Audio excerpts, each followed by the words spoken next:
I pulled my beat-up Honda Civic into the driveway of my childhood home in suburban Denver, watching Derek's new BMW gleaming in the November sun. "Still driving that rust bucket, Marion," he called out, his voice dripping with mock concern. "Can't even afford a real car." The extended family members gathering on the porch erupted in laughter.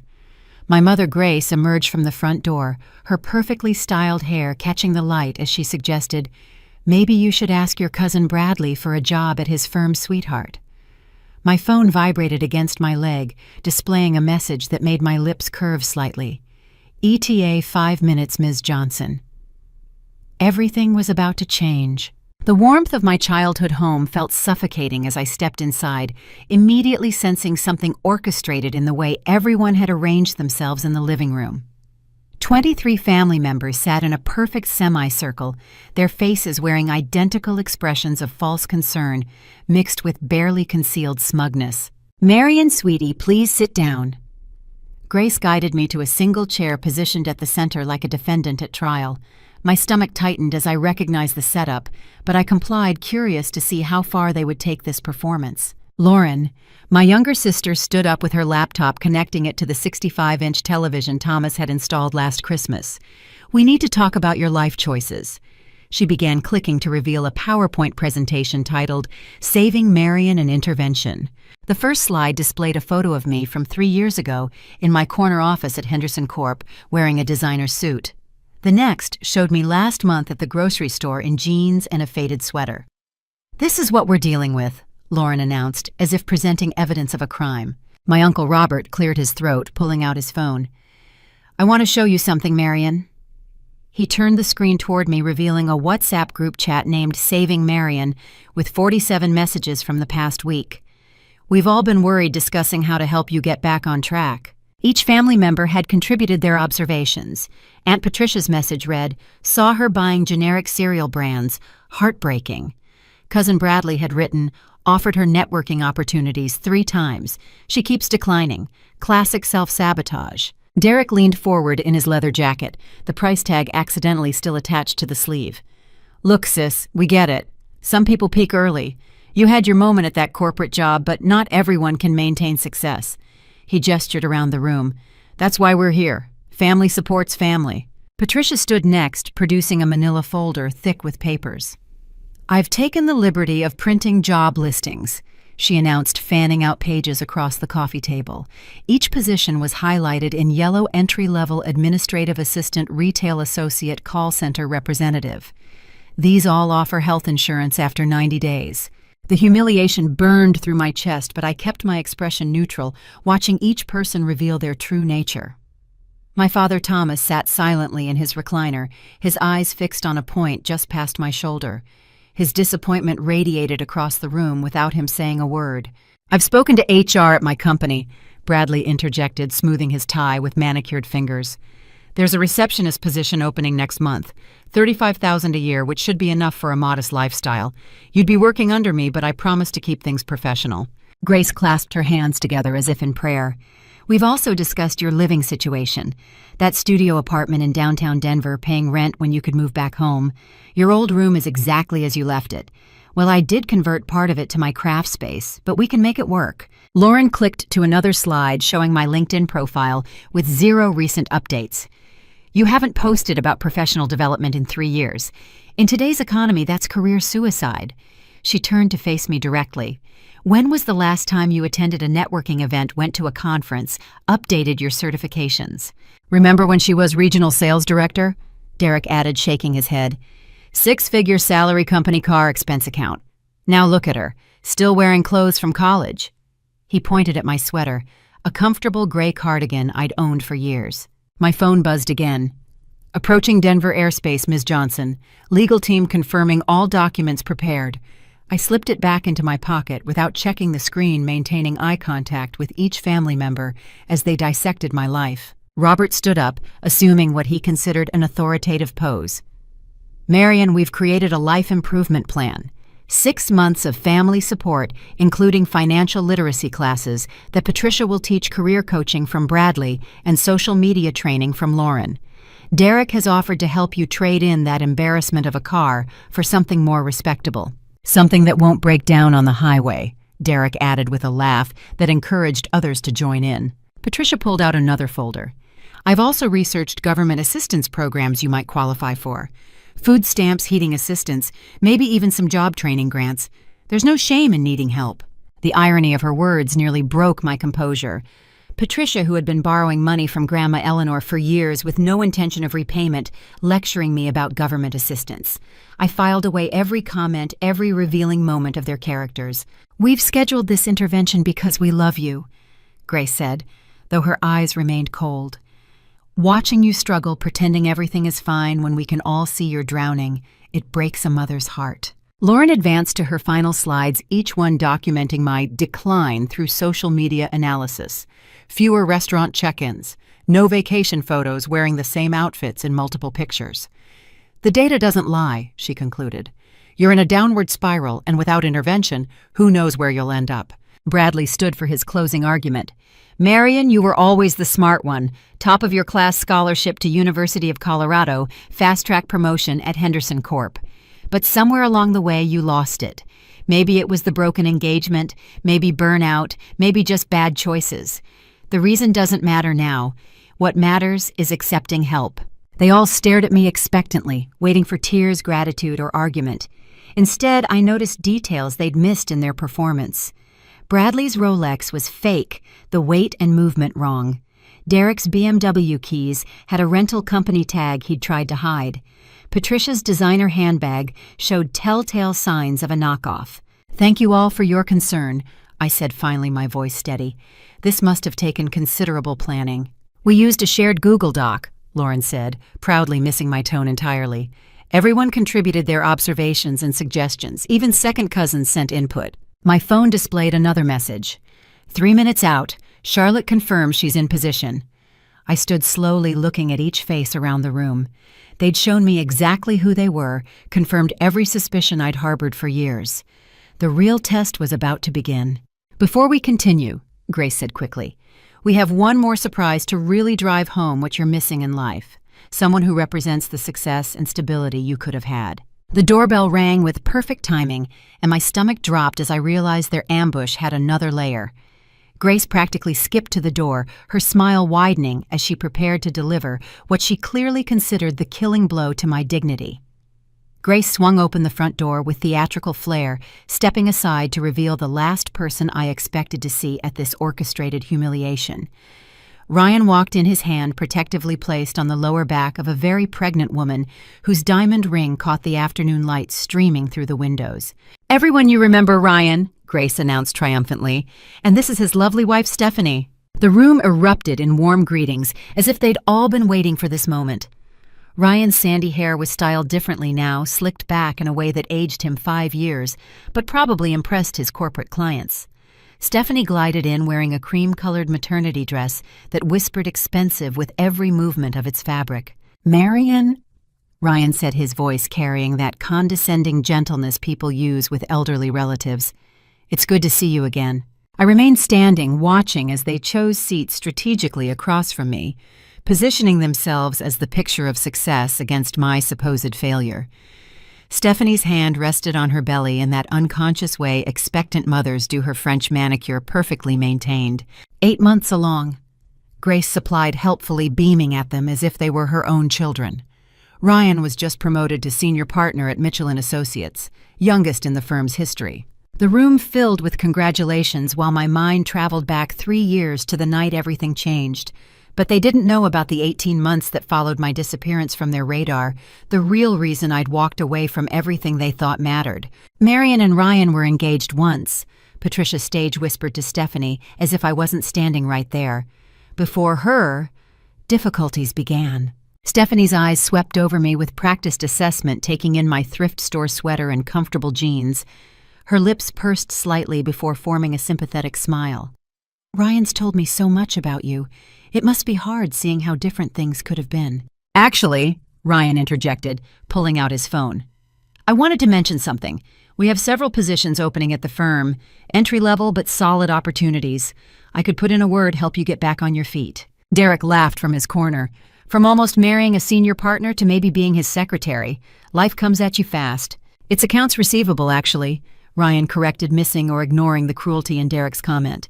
$40,000 to start good benefits. You'd be working in our downtown office, though, not on the executive floor, naturally. Stephanie leaned forward, her voice dropping to what she probably thought was a kind tone. I know some wonderful discount stores where you can build a professional wardrobe on a budget. I shop there for our housekeeper sometimes. The quality is surprisingly good for the price point. She reached out and actually touched the sleeve of my sweater, running her fingers along the fabric. This is from Goodwill, isn't it? I recognize the pills in the weave. Don't worry, with the right styling tips, no one has to know where you shop. Speaking of shopping, Lauren chimed in. Stephanie has the most amazing Instagram. She does these hauls from Nordstrom and Saks. Maybe following her would give you some inspiration for when you can afford nice things again. The conversation flowed around me as they discussed my life as if I were a rehabilitation project. Grace produced photo albums showing Ryan and Stephanie pictures from when I was successful, each image accompanied by sighs and headshakes about my fall from grace. This was at the Henderson Corps Gala. Grace pointed to a photo of me in an evening gown. She was being groomed for vice president. Can you believe she just walked away from all that? Mental health is so important, Stephanie said with fake concern. After what Ryan told me about your breakdown, it's brave that you're even trying to rebuild. Some people never recover from that kind of collapse. My phone showed another message from my assistant. Legal team confirms all recordings uploaded to secure cloud. Charlotte has eyes on the street. I kept my face neutral, letting them spin their narrative. The broken engagement hit her hard, Robert explained to Stephanie as if sharing medical history. She disappeared for months. When she resurfaced, well, he gestured at me vaguely. I was worried she might do something drastic, Ryan added, his brow furrowed in manufactured concern. That's partly why I stayed in touch with your mother, Marion, to make sure you were at least alive. Thomas shifted in his recliner, the leather creaking under his weight. For a moment his eyes met mine and I saw something flicker there. Discomfort, shame. But he remained silent, complicit in this circus. We should tell her about the baby's name, Stephanie suggested brightly. If it's a girl, we're naming her Eleanor after Ryan's grandmother.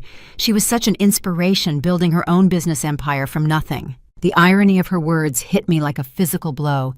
They were naming their child after Grandma Eleanor while sitting in her house, participating in the mockery of her actual granddaughter who'd spent the last 18 months of Eleanor's life by her side. Bradley checked his watch ostentatiously. I hate to rush things, but the intervention should stay on schedule.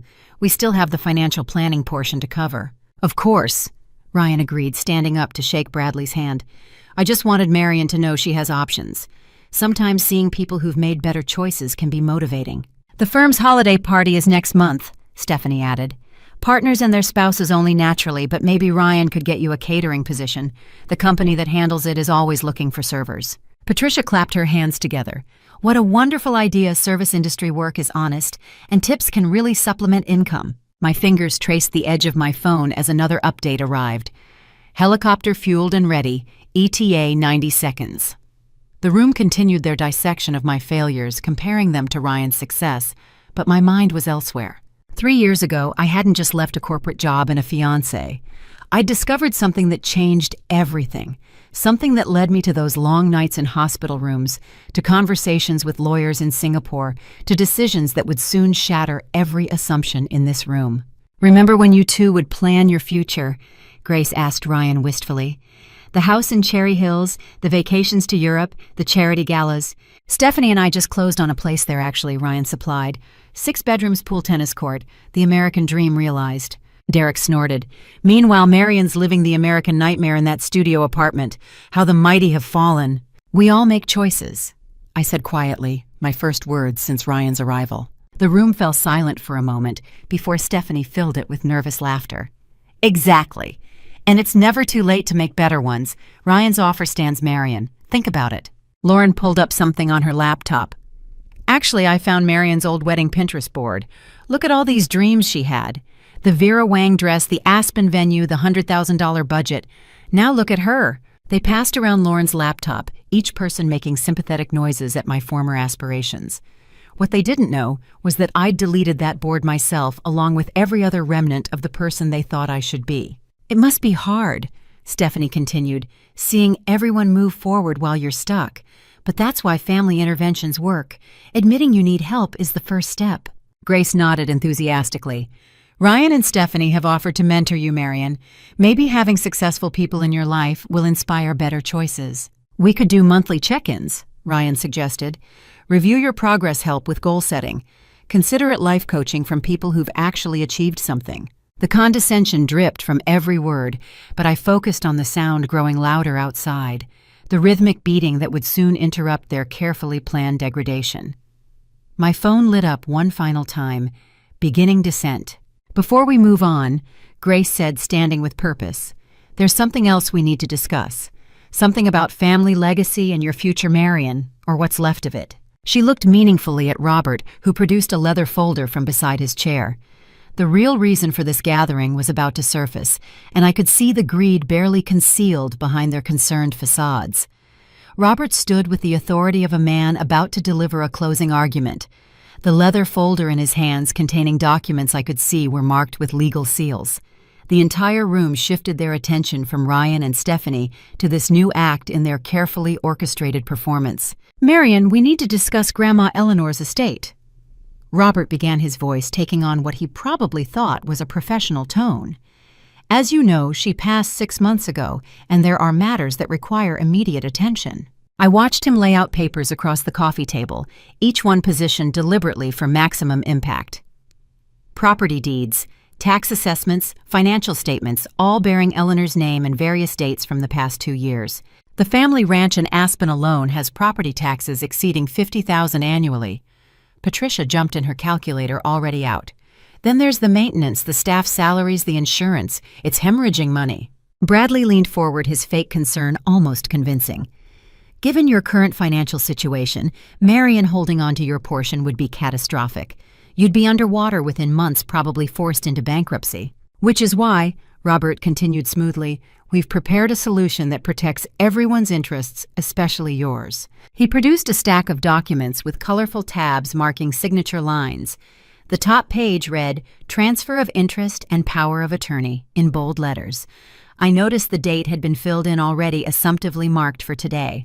By signing your portion over to Bradley's investment management firm, Grace explained, her tone suggesting she was doing me a favor, you'll receive a modest monthly stipend and be free from all financial obligations. It's really the best option for someone in your position. Derek couldn't contain his eagerness, practically bouncing in his seat. I've already identified which parcels would be perfect for development. The eastern section could support at least 40 luxury condos. The revenue potential is massive. The lawyers have reviewed everything, Robert assured, though I noticed he avoided direct eye contact. It's all perfectly legal and in your best interest. I picked up one of the documents noting the backdated notarization and what appeared to be witness signatures from people I'd never met. This is dated 3 weeks ago, I observed mildly. A clerical error, Robert said quickly. Easy to fix. The important thing is moving forward. Lauren had pulled up a presentation on her laptop showing architectural renderings of modern buildings where Grandma Eleanor's beloved ranch currently stood. Look at this vision, Marion.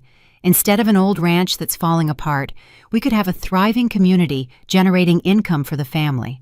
For those equipped to handle it, Stephanie added unhelpfully, her hand still resting on her pregnant belly. I studied the documents more carefully, finding clause after clause that would strip me not just of property rights, but of any say in Eleanor's legacy.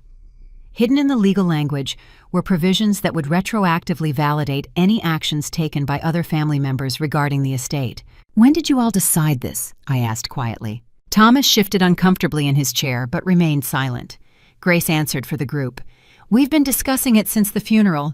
You were so absent during that time. Decisions had to be made. Absent, I repeated, remembering the 18 months I'd spent sleeping in hospital chairs managing Eleanor's care, holding her hand through chemotherapy treatments, while they made excuses about busy schedules. You disappeared for most of her illness, Derek accused. We had to step up and handle things. My phone buzzed with a message. 60 seconds, all recording devices active. I set the document back on the table carefully. I remember things differently, I said. I remember begging you all to visit her. I remember sending photos from the hospital that went unviewed. I remember birthday cards she asked me to buy because none of you could be bothered. That's not fair, Patricia protested. "We all have lives responsibilities. Not everyone can just abandon their career to play nurse." Bradley pulled out his phone showing bank statements. "The point is, Marion, you're not equipped for this level of financial responsibility. Last month alone, the estate accounts showed outflows exceeding $200,000. Can you even comprehend that amount? Besides," Robert added, flipping to another section, "there are irregularities we've discovered. Transfers to foreign accounts, unusual transactions in Singapore. If you sign now, we won't need to investigate further." The threat hung in the air, poorly veiled, but effective for anyone who didn't know the truth.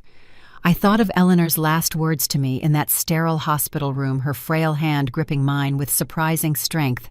"They don't know about Singapore, dear. I made sure of that. Use it wisely." "The Singapore accounts," I said slowly, watching their faces. "Tell me more about these irregularities." Grace and Robert exchanged glances. "Significant sums," Robert said carefully. "Transferred without family knowledge or consent. It could be construed as elder abuse taking advantage of a sick woman." "We wouldn't want that kind of scandal," Grace added quickly. "Signing protects everyone, including you." Ryan cleared his throat. "From a legal perspective, Marion, they're offering you an out. Take it before questions get asked that nobody wants answered." The drumbeat of helicopter blades grew audible in the distance, though the family seemed too focused on their pressure tactics to notice. Lauren pulled up another document on her screen. "I've drafted a press release for after you sign," she announced proudly. "It positions this as a family coming together to honor Eleanor's memory through responsible development. Your cooperation will be noted positively." "And if I don't sign?" I asked. The room fell silent for a moment before Derek laughed harshly. "Then you'll lose everything anyway. Legal battles you can't afford, property taxes you can't pay, and a family that tried to save you from yourself. Your choice." Patricia produced a gold-plated pen, Eleanor's own, I realized with a start. She'd taken it from Eleanor's desk, the one our grandmother used to sign birthday cards and letters to distant friends. "Use Eleanor's pen," Patricia suggested. "Make it symbolic. She would want you to be smart about this." My fingers traced the pen without taking it, remembering how Eleanor taught me to write thank you notes with this very instrument when I was 7. The helicopter sound grew louder, and I saw Robert glance toward the window with the first hint of uncertainty. "There's something else," I said, standing slowly. "Something about those last months with Eleanor that you should know." "We don't have time for stories," Bradley interrupted. "Sign the papers, Marion. Let us help you." I walked to the window, seeing neighbors starting to gather on their lawns, drawn by the approaching aircraft noise. "Eleanor told me something before she died, about promises and family and who shows up when it matters." "Dramatic last words won't change financial reality," Robert insisted, but his voice carried less certainty now. Grace stood too, moving toward me with the documents. "Sweetheart, please, don't make this harder than it needs to be. You've already lost so much." The irony of her words settled over me as I turned to face them all. They thought I'd lost everything, but they were about to discover how much I'd actually gained. The helicopter was close enough now that the windows began to vibrate slightly. "I need to tell you all something about those Singapore accounts," I began, but the sound of the approaching helicopter finally broke through their focus. Derek was the first to the window, his face paling as he saw what was approaching. "What the hell is that?" The doorbell rang just as Derek pressed his face against the window, and Grace's expression transformed into one of pure satisfaction. She clapped her hands together, moving away from the helicopter commotion with practiced efficiency. "Perfect timing," she announced. "Everyone our guests are arriving for the celebration." My stomach twisted as I realized the depths of their planning. This wasn't just a family intervention. They'd orchestrated a public spectacle. Through the window, I could see neighbors streaming across their yards, dressed in their Sunday best. Patricia rushed to help Grace with the door, while Robert hastily adjusted the signing table he'd set up in the front room, complete with a small Marion's Fresh Start banner that Lauren must have printed. The helicopter noise grew louder, but the family seemed determined to proceed with their schedule. Mrs. Henderson from next door entered first, her silver hair perfectly coiffed, wearing the same expression of pity she'd used when my childhood dog died. "Grace told me about your brave decision today," she said, patting my arm. "Accepting help is so difficult for proud people." Behind her came the Johnsons, the Smiths, and at least 15 other neighborhood families I'd known since childhood. Each one looked at me with that particular combination of sympathy and superiority that suburban gossip produces. "We're here to support Marion," Grace announced to the growing crowd, her voice carrying the false sweetness of artificial honey. "She's making the mature decision to let family help manage her affairs." Pastor Williams arrived next, his black suit immaculate despite the November chill. He approached me with outstretched hands, grasping both of mine in his. "Grace asked me to provide spiritual guidance for this moment of surrender," he intoned. "Proverbs tells us that pride goes before a fall." "And Marion has fallen so far," Patricia added, helpfully guiding more neighbors inside. Lauren had positioned herself strategically with her phone, adjusting the ring light she'd attached. "I'm going live on Instagram," she announced to the room. "This is such an important moment. Mental health awareness, family support, overcoming failure. It's all so relevant." She held up her phone, framing me in the shot. "Hey everyone, I'm here with my sister Marion, who's having a major breakthrough. After 3 years of struggling, she's finally accepting that she needs help. It's so brave." The comments started flowing, immediately visible on her laptop screen that mirrored her phone. "So inspiring. Your family is amazing. She's lucky to have you," mixed with less kind observations about my appearance and apparent circumstances. Bradley had arranged chairs in what looked suspiciously like an audience formation, all facing the signing table where the documents lay waiting. He stood beside them like a game show host, straightening papers that didn't need straightening. "We thought witnesses from the community would make this moment more meaningful," Grace explained to the crowd. "Marion's journey from executive to where she is now contains lessons for all of us." More neighbors arrived, including Dr. Peterson, who'd retired from his psychiatry practice, but apparently couldn't resist this event. He studied me with clinical interest, probably already diagnosing whatever disorder he thought explained my decline. "The helicopter," someone near the window said uncertainly, but Grace's voice rose above the concern. "That's just construction noise from the new development," she said dismissively. "Now, Marion, why don't you take your seat so we can begin?" The signing table had been decorated with flowers, Eleanor's photos, and what appeared to be a vision board Lauren had created showing a better future, complete with stock photos of smiling office workers and modest apartments. Ryan guided Stephanie to a chair in the front row, their presence adding legitimacy to the spectacle. She pulled out her phone too, probably updating her perfectly curated social media with this unexpected entertainment.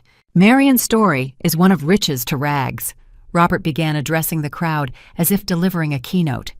"But today, we're offering her a ladder back to respectability." Mrs. Chen, from 2 doors down, whispered loudly to her husband, "I knew something was wrong when she stopped hosting those dinner parties. Depression is so tragic." The helicopter sound was impossible to ignore, now the windows actually rattling in their frames. But Grace raised her voice higher, determined to maintain control of her production. "Pastor Williams will now offer a prayer for Marion's journey," she announced. The pastor stepped forward, raising his hands as the crowd bowed their heads. "Lord, we ask that you help Marion release her pride and accept the wisdom of those who love her. Help her understand that failure isn't final when family stands ready to catch you." "Amen," the crowd murmured while I kept my eyes open watching the performance. Lauren's live stream viewer count had climbed to over 3,000. Comments poured in faster than anyone could read them, a mix of support, mockery, and armchair psychology about my apparent breakdown. "Before Marion signs," Grace said, producing a speech from her pocket, "I'd like to say a few words about the daughter I raised versus the woman standing here today." She unfolded the paper with theatrical precision. "Marion was our golden child. Straight A's, full scholarship, corporate fast track. We were so proud." She paused, dabbing at her eyes. "But somewhere she lost her way. Today we're not just signing papers. We're signing a commitment to rebuild her from the ground up." The neighbors applauded softly, some wiping away tears at Grace's performance. Dr. Peterson nodded approvingly, probably seeing therapeutic value in public accountability. Derek stood up next, clearly wanting his moment. "As her brother, it's been hard watching Marion fail. But that's why we're all here, to show her that hitting bottom isn't the end if you're willing to admit defeat." "Such a supportive family," someone whispered.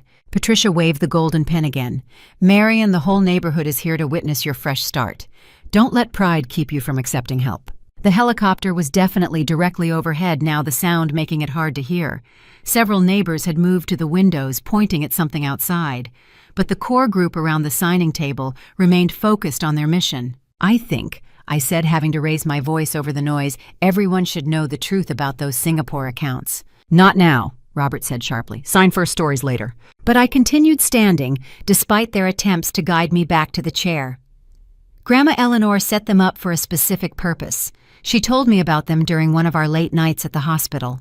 "Your grandmother was heavily medicated," Grace said quickly. Not everything she said was real.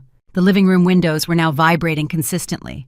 Someone screamed from outside, "It's landing on the lawn!" Bradley abandoned his post by the documents, rushing to the window with others. His face went white as he turned back to the room. That's a corporate helicopter. It has a logo." "What kind of logo?" Robert demanded, still clutching his legal papers. But I was already walking toward the door, my phone showing the final message. "Landed safely. Ready when you are, Ms. Johnson." I reached for my phone, connecting it to the family's smart TV with the same casual motion I'd use in a boardroom. The massive screen flickered to life as neighbors pressed closer, their celebration of my supposed surrender suddenly forgotten. "Before anyone signs anything," I said, my voice cutting through the chaos of the helicopter's dying rotors, "there are some things you should see." The first video began playing immediately. Crystal clear security footage showed Derek sneaking into Grandma Eleanor's bedroom at 2:43 in the morning, 6 months before her death. The timestamp glowed in the corner as he crept toward her jewelry box, Eleanor sleeping fitfully in her hospital bed behind him. "What is this?" Derek's face drained of color as he watched himself pocket Eleanor's diamond earrings, the ones our grandfather had given her for their 40th anniversary. The footage jumped to another date showing Derek returning multiple times each visit, resulting in missing items. Cash from her bedside drawer, the antique watch she'd promised to Thomas, even medication bottles that he'd apparently sold. "That's fake," Derek stammered, but the sweat beading on his forehead said otherwise. "Marion obviously doctored this." "The security company will verify everything," I said quietly, swiping to the next video. This time, Lauren appeared on screen, using Eleanor's credit card at Nordstrom Saks, then Louis Vuitton, all in a single afternoon. The receipts appeared beside the footage, showing thousands in charges, while Eleanor lay dying in the hospital. "I was buying things for her," Lauren protested weakly, but the next clip showed her unboxing the same items in her apartment, trying them on for her Instagram followers. "Grandma wanted me to have nice things," she added desperately. The room had gone completely silent except for the whisper of wind from the still open door. Neighbors who'd come to witness my humiliation now stared at my family with horror and fascination. Patricia stepped forward aggressively. "You can't just spy on family, Marion. This is probably illegal." "Not when I have power of attorney," I replied, pulling up the next file, which Eleanor gave me 18 months ago when she realized things were disappearing. The screen now showed bank records meticulously annotated in Eleanor's shaky handwriting. Checks made out to Patricia's charity, the Children's Dream Foundation, which further investigation revealed was simply Patricia's personal account with a deceptive name. $47,000 over 2 years. I read from Eleanor's notes. For children who didn't exist, programs that never ran, galas that never happened. Robert tried to snatch the remote from my hand, but I'd already cued the next revelation. Security footage from the family business office showed him accessing the company safe after hours, removing cash that he'd reported as deposits that mysteriously never reached the bank. "The IRS will be very interested in these discrepancies," I noted, watching Robert's confident facade crumble. Mrs. Henderson gasped audibly as each revelation unfolded. Lauren's livestream viewer count had exploded to over 50,000, the comments section a blur of shock and judgment. She seemed frozen, unable to decide whether to end the stream or capitalize on the viral moment. "This is entrapment," Bradley shouted, loosening his tie. "You set us up." "No," I corrected. Eleanor set up cameras after she noticed her pain medication disappearing. "Would you like to see who was stealing from a dying woman's morphine supply?" Grace lunged for the TV power button, but the next video was already playing. This one was different, not security footage, but a recording from Eleanor's tablet showing Grace in her bedroom practicing her grief-stricken daughter's speech 2 days before Eleanor actually passed. "The reading of the will should be quite favorable," Grace said to someone off camera. "I've made sure Marion won't be there. Some story about a business trip should work." Ryan shifted uncomfortably in his chair, while Stephanie watched with the fascination of someone realizing she'd married into a soap opera. The neighbors had formed a semicircle, their phones out, recording everything. "But wait," I said, my voice staying calm despite the adrenaline coursing through me. "There's more. The screen shifted to emails between family members planning this very intervention. The subject line read, Operation Reality Check, and the messages detailed everything from the PowerPoint presentation to inviting Ryan to really twist the knife. Derek's email was particularly cruel. Make sure to mention her Honda. I'll bring the BMW. The contrast will break her. Lauren had written, I'll go live on Instagram. Watching her sign those papers will make amazing content. Already have hashtags planned. But the most damaging message came from Robert. Once she signs, we can discover more estate assets. The Singapore accounts are just the beginning. Eleanor had properties we haven't even disclosed yet. You knew, I said, turning to face them all. You knew about everything Eleanor had, and you were planning to steal it all. The room erupted in chaos. Derek tried to grab my phone while Robert shouted about context and misunderstandings. Patricia wept theatrical tears about being misunderstood, while Lauren finally killed her live stream, but not before the damage was done. There's one more thing, I said loud enough to cut through their panic. The final video appeared, this one showing Ryan and Eleanor's study 3 years ago, photographing documents from her private files. The timestamp matched the week before our engagement ended, before I supposedly had my breakdown. You were investigating her assets, I said, looking directly at Ryan. Planning to marry into money. When you realized I'd inherit everything, suddenly you were interested in wedding planning. Stephanie's hand had frozen over her belly, staring at her husband with dawning horror. Is that why you insisted on a prenup that favored you? The helicopter blades outside had stopped completely, leaving only the sound of shocked breathing and whispered comments from the assembled neighbors. My phone buzzed with a message. Ready for your entrance, Ms. Johnson. The team is in position. Pastor Williams cleared his throat awkwardly. Perhaps we should pause this intervention for prayer and reflection. We're past prayers, I said, disconnecting my phone from the TV. The authorities will sort out the legal implications. But first I have an appointment to keep. I walked toward the door, passing between neighbors who parted like water. Behind me, my family scrambled to explain, to justify, to minimize what everyone had just witnessed. But their words fell on deaf ears as the crowd followed me outside, drawn by the corporate helicopter gleaming on the lawn. Marion, wait! Thomas called out the first words he'd spoken all day. There's something you need to know. I paused at the threshold, looking back at my father's weathered face. Of everyone in the room, he alone seemed unsurprised by the revelations, his expression carrying the weight of long-held knowledge. The helicopter dominated the front lawn like something from another world, its navy blue paint job pristine against the suburban backdrop. The logo on its side caught the afternoon sun, 3 letters that made Bradley stumble backward in recognition, MJI. My ride's here, I said, simply stepping onto the porch. Behind me, I heard Grace's body hit the floor with a soft thump, Thomas catching her just before her head struck the hardwood. The neighbors surged forward, phones raised, recording every second, as I walked down the familiar stepping stones of my childhood home toward the waiting aircraft. The pilot door opened, and James stepped out in a charcoal Armani suit that probably cost more than most of the cars lining the street. His tall frame moved with the easy confidence of someone who'd grown accustomed to managing millions in daily transactions. He approached me with a slight bow, his voice carrying clearly across the stunned crowd. Ms. Johnson, CEO, he said formally, loud enough for everyone to hear. The board meeting has been rescheduled per your request. The Tokyo team is standing by for the conference call, and the acquisition papers for the Morrison Group are ready for your signature. The words hit the assembled crowd like physical blows. CEO, board meeting, acquisition papers. Lauren dropped her phone, the device clattering on the concrete as she stood frozen. Derek's mouth opened and closed soundlessly, his rental BMW keys falling from nerveless fingers. MJ Innovations, Bradley whispered, his fake Rolex trembling on his wrist. That's the company that just partnered with Microsoft, the one that revolutionized eldercare technology. James opened a leather portfolio, revealing documents that needed my attention. The Singapore team also confirms the successful launch of Project Eleanor.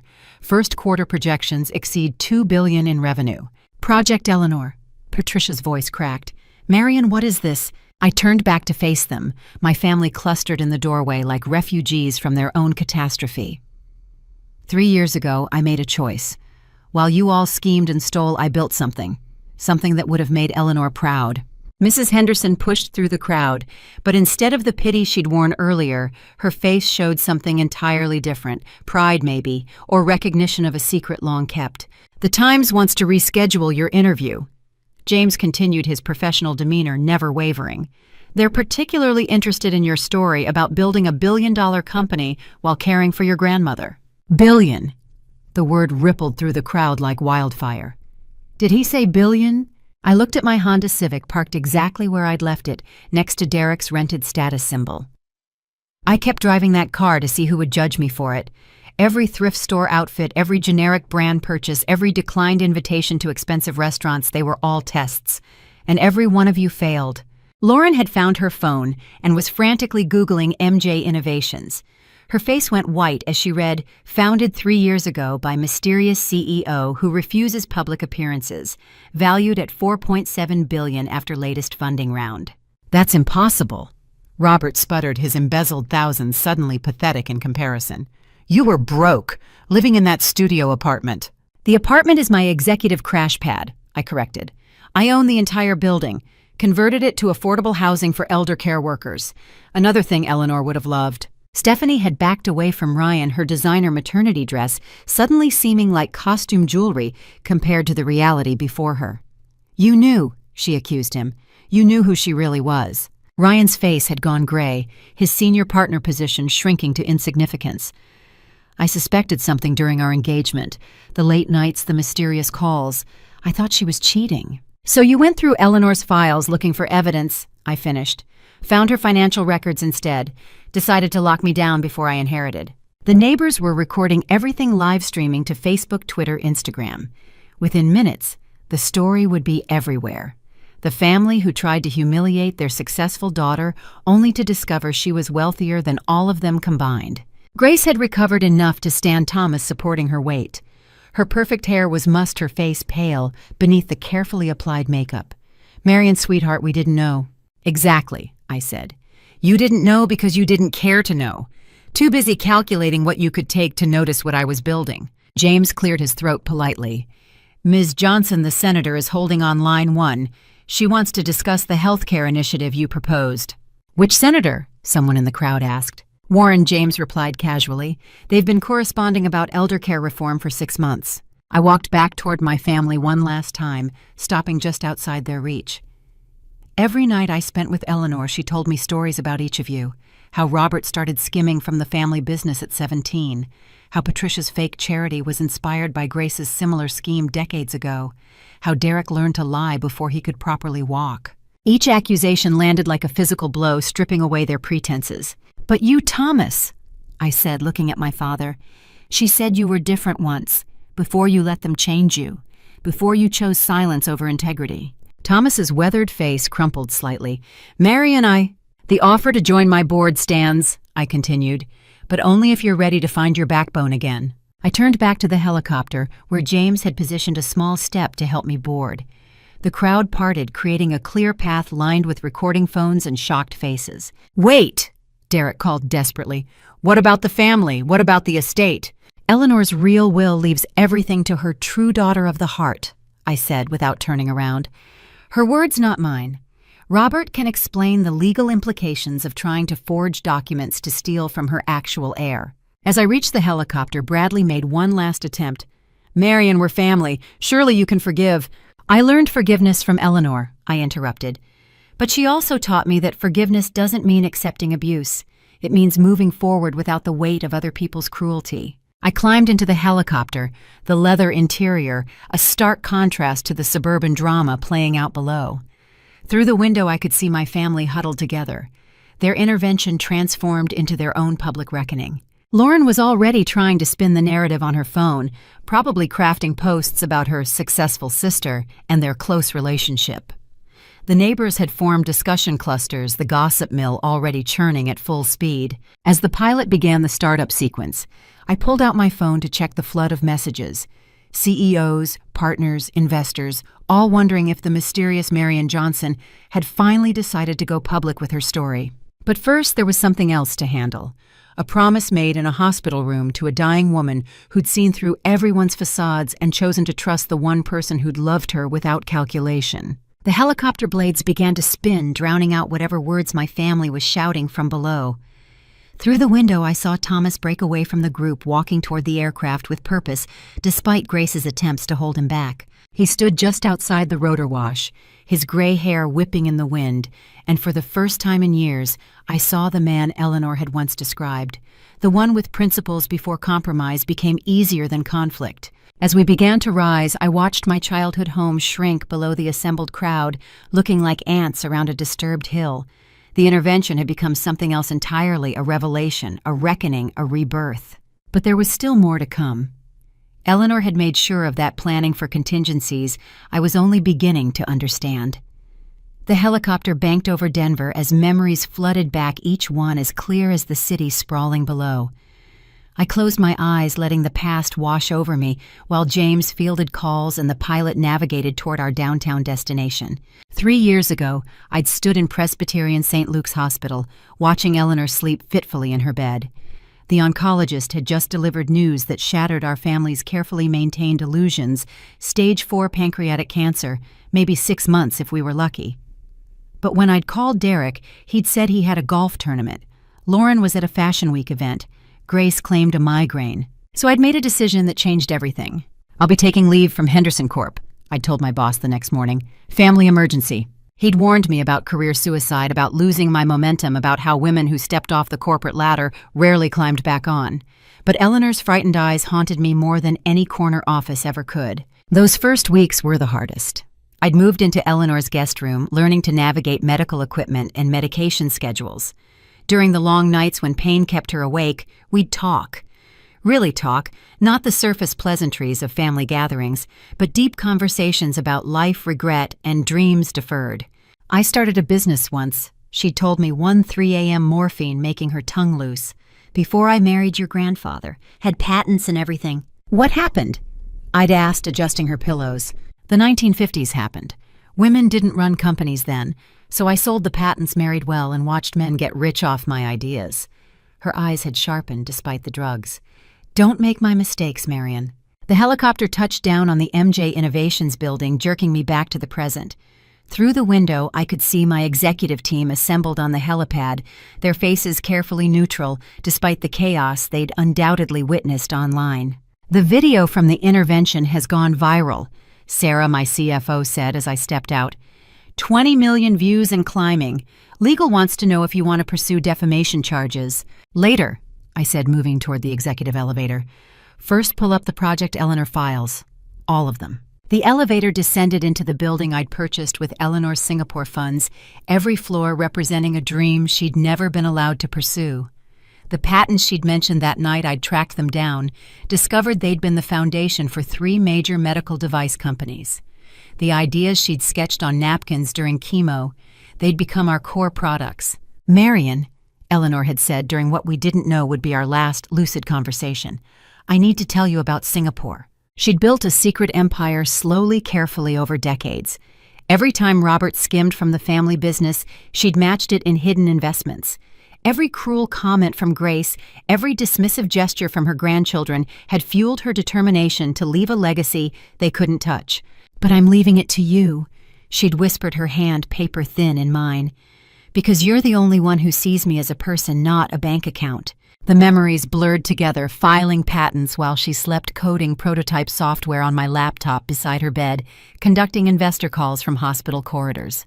The family never visited, so they never saw me transforming their neglect into a billion-dollar business. "The elder care monitoring system," Eleanor had suggested one day, watching nurses struggle with outdated equipment. "What if families could check in remotely? What if we could predict medical events before they happened?" That idea became our flagship product, revolutionizing how families cared for aging relatives. Ironic that the family who'd abandoned Eleanor would live in a world transformed by technology born from their absence. Sarah handed me a tablet showing market reports. The announcement about Project Eleanor has driven stock inquiries through the roof. Everyone wants to know who Marion Johnson is and why she's been hiding. "I wasn't hiding," I corrected, walking toward my office. "I was building. There's a difference." The office walls displayed photos from those 18 months. Eleanor and me at chemo treatments, both wearing matching scarves. Her face lighting up when I showed her our first prototype. The night she'd signed the papers, making me her legal heir with Charlotte Henderson as witness. "Your neighbor, Thomas." My head of security said carefully, "Charlotte Henderson. She's requesting a video call." I smiled, the first genuine expression all day. Put her through. Charlotte's face appeared on the wall screen, her disguise as a simple suburban grandmother, completely abandoned. Behind her stretched the Manhattan skyline from her penthouse office. "Well played, my dear," she said, raising a champagne glass, "though I thought you'd wait until Christmas for the reveal." "They forced my hand," I replied. "The fake intervention, the forged documents. Eleanor wouldn't have wanted me to let them steal anymore." "Eleanor would have loved this," Charlotte laughed. "I can hear her cackling from here. Did you see Grace's face when she fainted?" Charlotte had been Eleanor's best friend since childhood, the only person who knew about the Singapore accounts before me. She'd built Henderson Industries from nothing, pretending retirement while secretly mentoring the next generation of female entrepreneurs. "The acquisition papers for Ryan's firm," James interrupted politely. "Should I proceed with cancellation?" "Not yet," I decided. "Let him sweat through the due diligence. When his fraud comes out, I want him to know I could have stopped it months ago." The screens around my office showed the continuing fallout. Lauren's Instagram had lost thousands of followers as people realized she'd been lying about her struggling sister. Derek's BMW rental company had already called about the overdue payments. Patricia's fake charity was under investigation. "Ms. Johnson," my assistant's voice came through the intercom, "there's someone in the lobby claiming to be your father. Security wants guidance." I looked at the monitors showing Thomas standing alone by the reception desk, his shoulders straighter than I'd seen in years. He'd actually come leaving behind the family chaos to seek redemption. "Send him up," I said. But slowly. Let him see what his daughter built while he stayed silent. As the elevator brought Thomas up through 40 floors of innovation, I thought about Eleanor's last coherent words to me, not about money or revenge or even justice. She'd grabbed my hand with surprising strength and whispered, "Show them what we could have been together." The empire I'd built wasn't just about technology or wealth. It was about proving that love and loyalty create more value than greed and manipulation ever could. Every patent filed, every life improved by our products, every employee who found purpose in our mission, they were all testaments to the woman who'd been dismissed as just another rich grandmother. Thomas would arrive soon, hopefully ready to choose integrity over complicity. The family would rage and scheme and possibly sue. The media would dig into every detail of our story. But none of that mattered as much as the notification on my phone. Project Eleanor Phase 2 approved. Estimated impact 10 million elderly patients in year 1. Eleanor had dreamed of changing how society cared for its vulnerable. I'd made it reality, while her family counted stolen jewelry. The greatest revenge wasn't humiliation or legal action. It was success, born from love rather than greed. My phone buzzed with an encrypted message from our head of mergers and acquisitions. The due diligence team had been working on Ryan's firm for months, uncovering layers of deception that would have impressed even my family.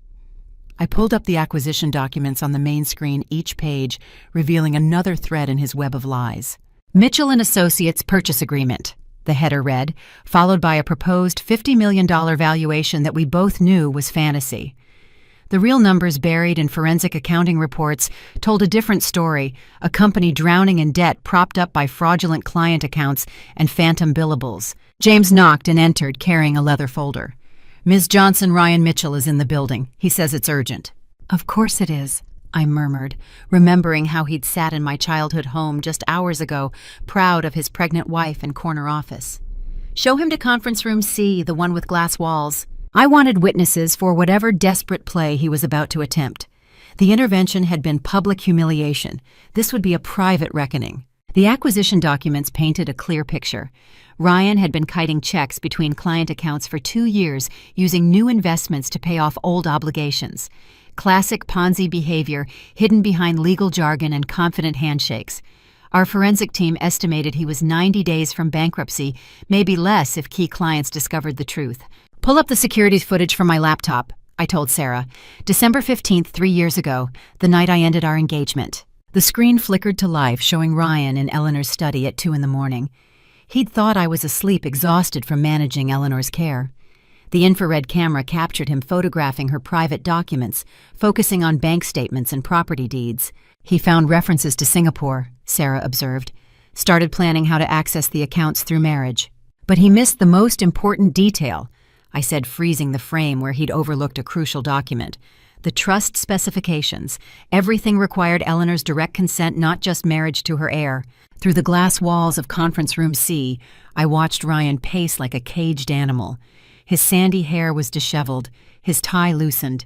The confident senior partner from this morning had evaporated, leaving behind a desperate man who'd just realized his house of cards was collapsing. "Stephanie left him," Thomas said quietly from behind me. I'd almost forgotten he was there observing everything with the careful attention of someone relearning how to be a father. "Drove away from your mother's house without a word. He's been calling her non-stop." I stood smoothing my simple sweater, the same one Stephanie had condescendingly touched hours earlier. "Let's see what Ryan wants. James, bring the full acquisition file. Thomas, you should hear this too." Ryan jumped up when we entered, his face cycling through emotions: relief, fear, calculation. "Marian, thank God. This is all a misunderstanding. The intervention, the things I said, I was just playing along with your family." "Sit," I said, simply taking my place at the head of the table. James arranged documents with practiced precision while Thomas chose a seat where he could watch both of us. "I know you're angry," Ryan continued, words tumbling over each other, "but the acquisition can still proceed. My firm has value, real value. We just need to adjust some numbers, maybe extend the due diligence period." "Your firm is insolvent," I stated, sliding the forensic report across the table. "You've been stealing from clients for 24 months. The State Bar Association will have your license by Monday." His face went white as he scanned the numbers. Every fraudulent transaction cataloged, every forged signature highlighted. We'd been thorough in ways that would have made Eleanor proud. "How long have you known?" His voice came out as a whisper. "Since the day you proposed," I admitted. "I had a background check run.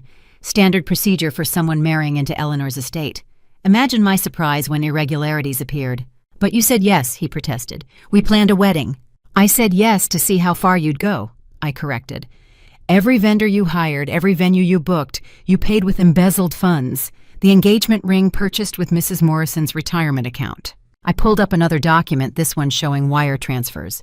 "You even tried to hack our systems last week, hired someone from the dark web to break into MJ Innovations. Unfortunately for you, our cybersecurity team traced it back to your IP address." Thomas shifted in his seat, understanding dawning on his weathered features. "You've been investigating him for 3 years. "Eleanor taught me patience," I replied. "She said the best time to reveal someone's character is when they think they've already won." Ryan's hands shook as reality crashed down. "Marian, please. Stephanie's pregnant. If this comes out, I'll lose everything." "You've already lost everything," I said. "The only question is whether you face criminal charges or just civil ones." "What do you want?" He looked broken now, the ambitious climber reduced to begging. I leaned back, studying the man I'd once thought I loved. "Full confession. Every client you've stolen, from every document you've forged. You'll work with authorities to make restitution.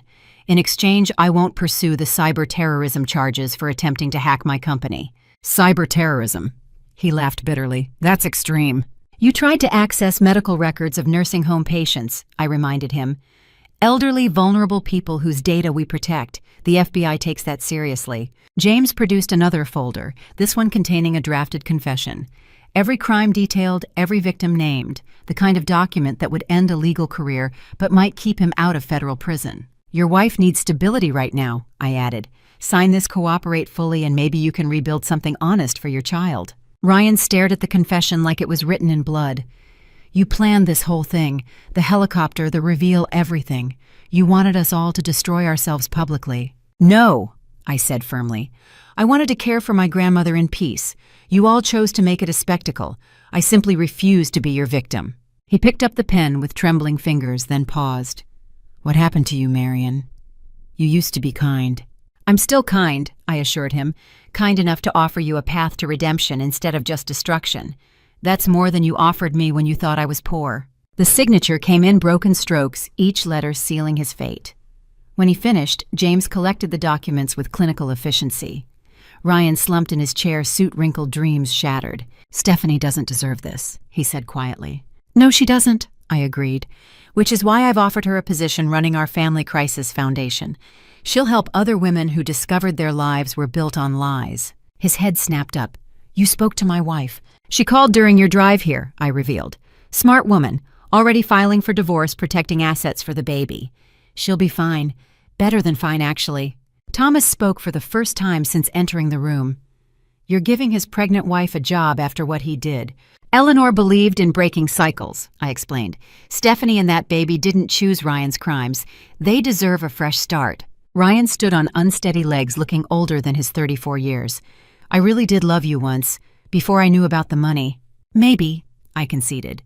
But you love the idea of wealth more. That's why you're here alone while Stephanie rebuilds with integrity. Security appeared at the door, ready to escort him out. As they led him away, he turned back one last time. Your family's right about one thing, Marion. You've changed. Yes, I smiled sadly. I learned to see people clearly.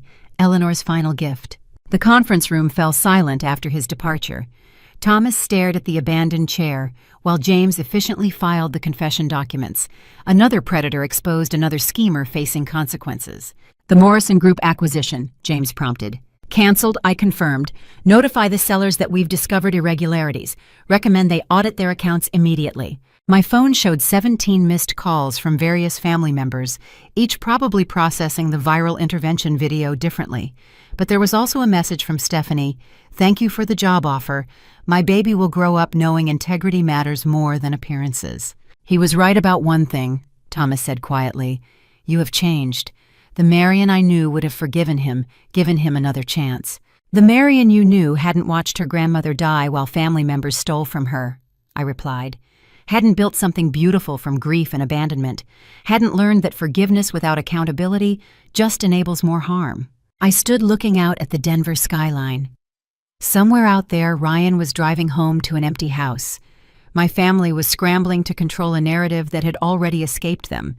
And Stephanie was planning a new life built on truth rather than deception. Come on, I told Thomas. There's something else you need to see, something about Eleanor's last months that even I didn't know until recently. We left the conference room, Ryan's signed confession, the only evidence he'd ever been there. Justice served cold exactly how Eleanor would have wanted it. The elevator descended to the archives level, where we stored Eleanor's personal effects and the thousands of documents from her estate. Thomas followed silently, still processing everything he'd witnessed. As the doors opened, we were greeted by an unexpected sight. Charlotte Henderson sitting in my private conference room, her supposed simple neighbor disguise completely abandoned. She wore a sharp Saint Laurent suit, her silver hair styled in an elegant chignon. The elderly woman who'd spent years gossiping over fence posts had transformed into what she truly was, a Fortune 500 CEO who'd built an empire while the world assumed she was just another suburban retiree. Hello, Thomas, Charlotte said, her voice carrying authority that made him straighten instinctively. Surprised you shouldn't be. You've been living next door to me for 30 years and never once really looked. Mrs. Henderson, Thomas stuttered. But your cookies, your cat. All real, she laughed, a rich sound that filled the room. CEOs can bake cookies too. Mr. Whiskers is actually an excellent judge of character. He never liked Grace. I took my seat across from Charlotte while she pulled out a tablet containing decades of records. The screen showed a younger Charlotte ringing the opening bell at the New York Stock Exchange, her company Henderson Industries going public to massive fanfare. Eleanor and I met in 1962. Charlotte began sliding a black and white photo across the table. Two young women in business suits stood before a small office building. We were the only women in our MBA program. Everyone said we were wasting our education, that we'd quit when we married. Eleanor never mentioned business school, Thomas said weakly. Because your father forbade her from talking about it. Charlotte's voice hardened. Said it made him look weak having a wife with ambitions. So she buried her dreams, raised her children, and watched me build what we'd planned together. The next photo showed Eleanor and Charlotte at various stages of life. Secret meetings in coffee shops, late-night planning sessions, documents being signed in lawyers' offices, a parallel life Thomas had never suspected. When I retired publicly 15 years ago, Charlotte continued, I moved next door to Eleanor. We'd made a pact if one of us achieved the dream, we'd use it to lift the other. I'd made billions while she'd been trapped in suburban domesticity. So you two planned something, I guessed. Charlotte smiled approvingly. Eleanor was brilliant with investments. Every dollar your father grudgingly allowed for household expenses, she'd stretch and save and funnel into accounts he never knew existed. Singapore was just the beginning. She pulled up financial records that made my head spin. properties in 12 countries, patent holdings in medical technology, venture capital investments that read like a who's who of successful startups. Eleanor hadn't just saved money. She'd built a shadow empire from grocery store change and birthday check deposits. But she was dying. Charlotte's voice softened. Pancreatic cancer doesn't care about bank balances, so we activated the final phase, finding an heir who deserved it. "Why Marion?" Thomas asked. "Why not leave it to charity?" Charlotte laughed again, but this time with bitter edge. Because Eleanor wanted to prove a point, that given the same opportunities, a woman who'd been dismissed and diminished could build something extraordinary. Marion wasn't just her granddaughter. She was her revenge against everyone who'd made her small. She turned to me, eyes twinkling. "We tested you for months before Eleanor got sick. Anonymous job offers with massive salaries, investment opportunities that would have set you up for life. You turned them all down to stay near family. The Henderson Industries recruiter, I realized. That was you. Chief of staff position, $500,000 salary, stock options," Charlotte confirmed. "You said family came first." That's when Eleanor knew. Thomas looked between us, understanding dawning. "You orchestrated everything. The illness bringing Marion home, the late nights together, even the intervention today." "The intervention was their own stupidity," Charlotte corrected. "But yes, Eleanor and I prepared for every contingency. Hidden cameras to catch their theft, legal frameworks to protect Marion's inheritance, business plans for her to execute while caring for Eleanor." She showed us another document, blueprints for MJ Innovations, drawn in Eleanor's shaky hand. Every department, every product line, every innovation we'd launched had been sketched out during those final months. "She couldn't build it herself," Charlotte said quietly, "but she could teach Marion.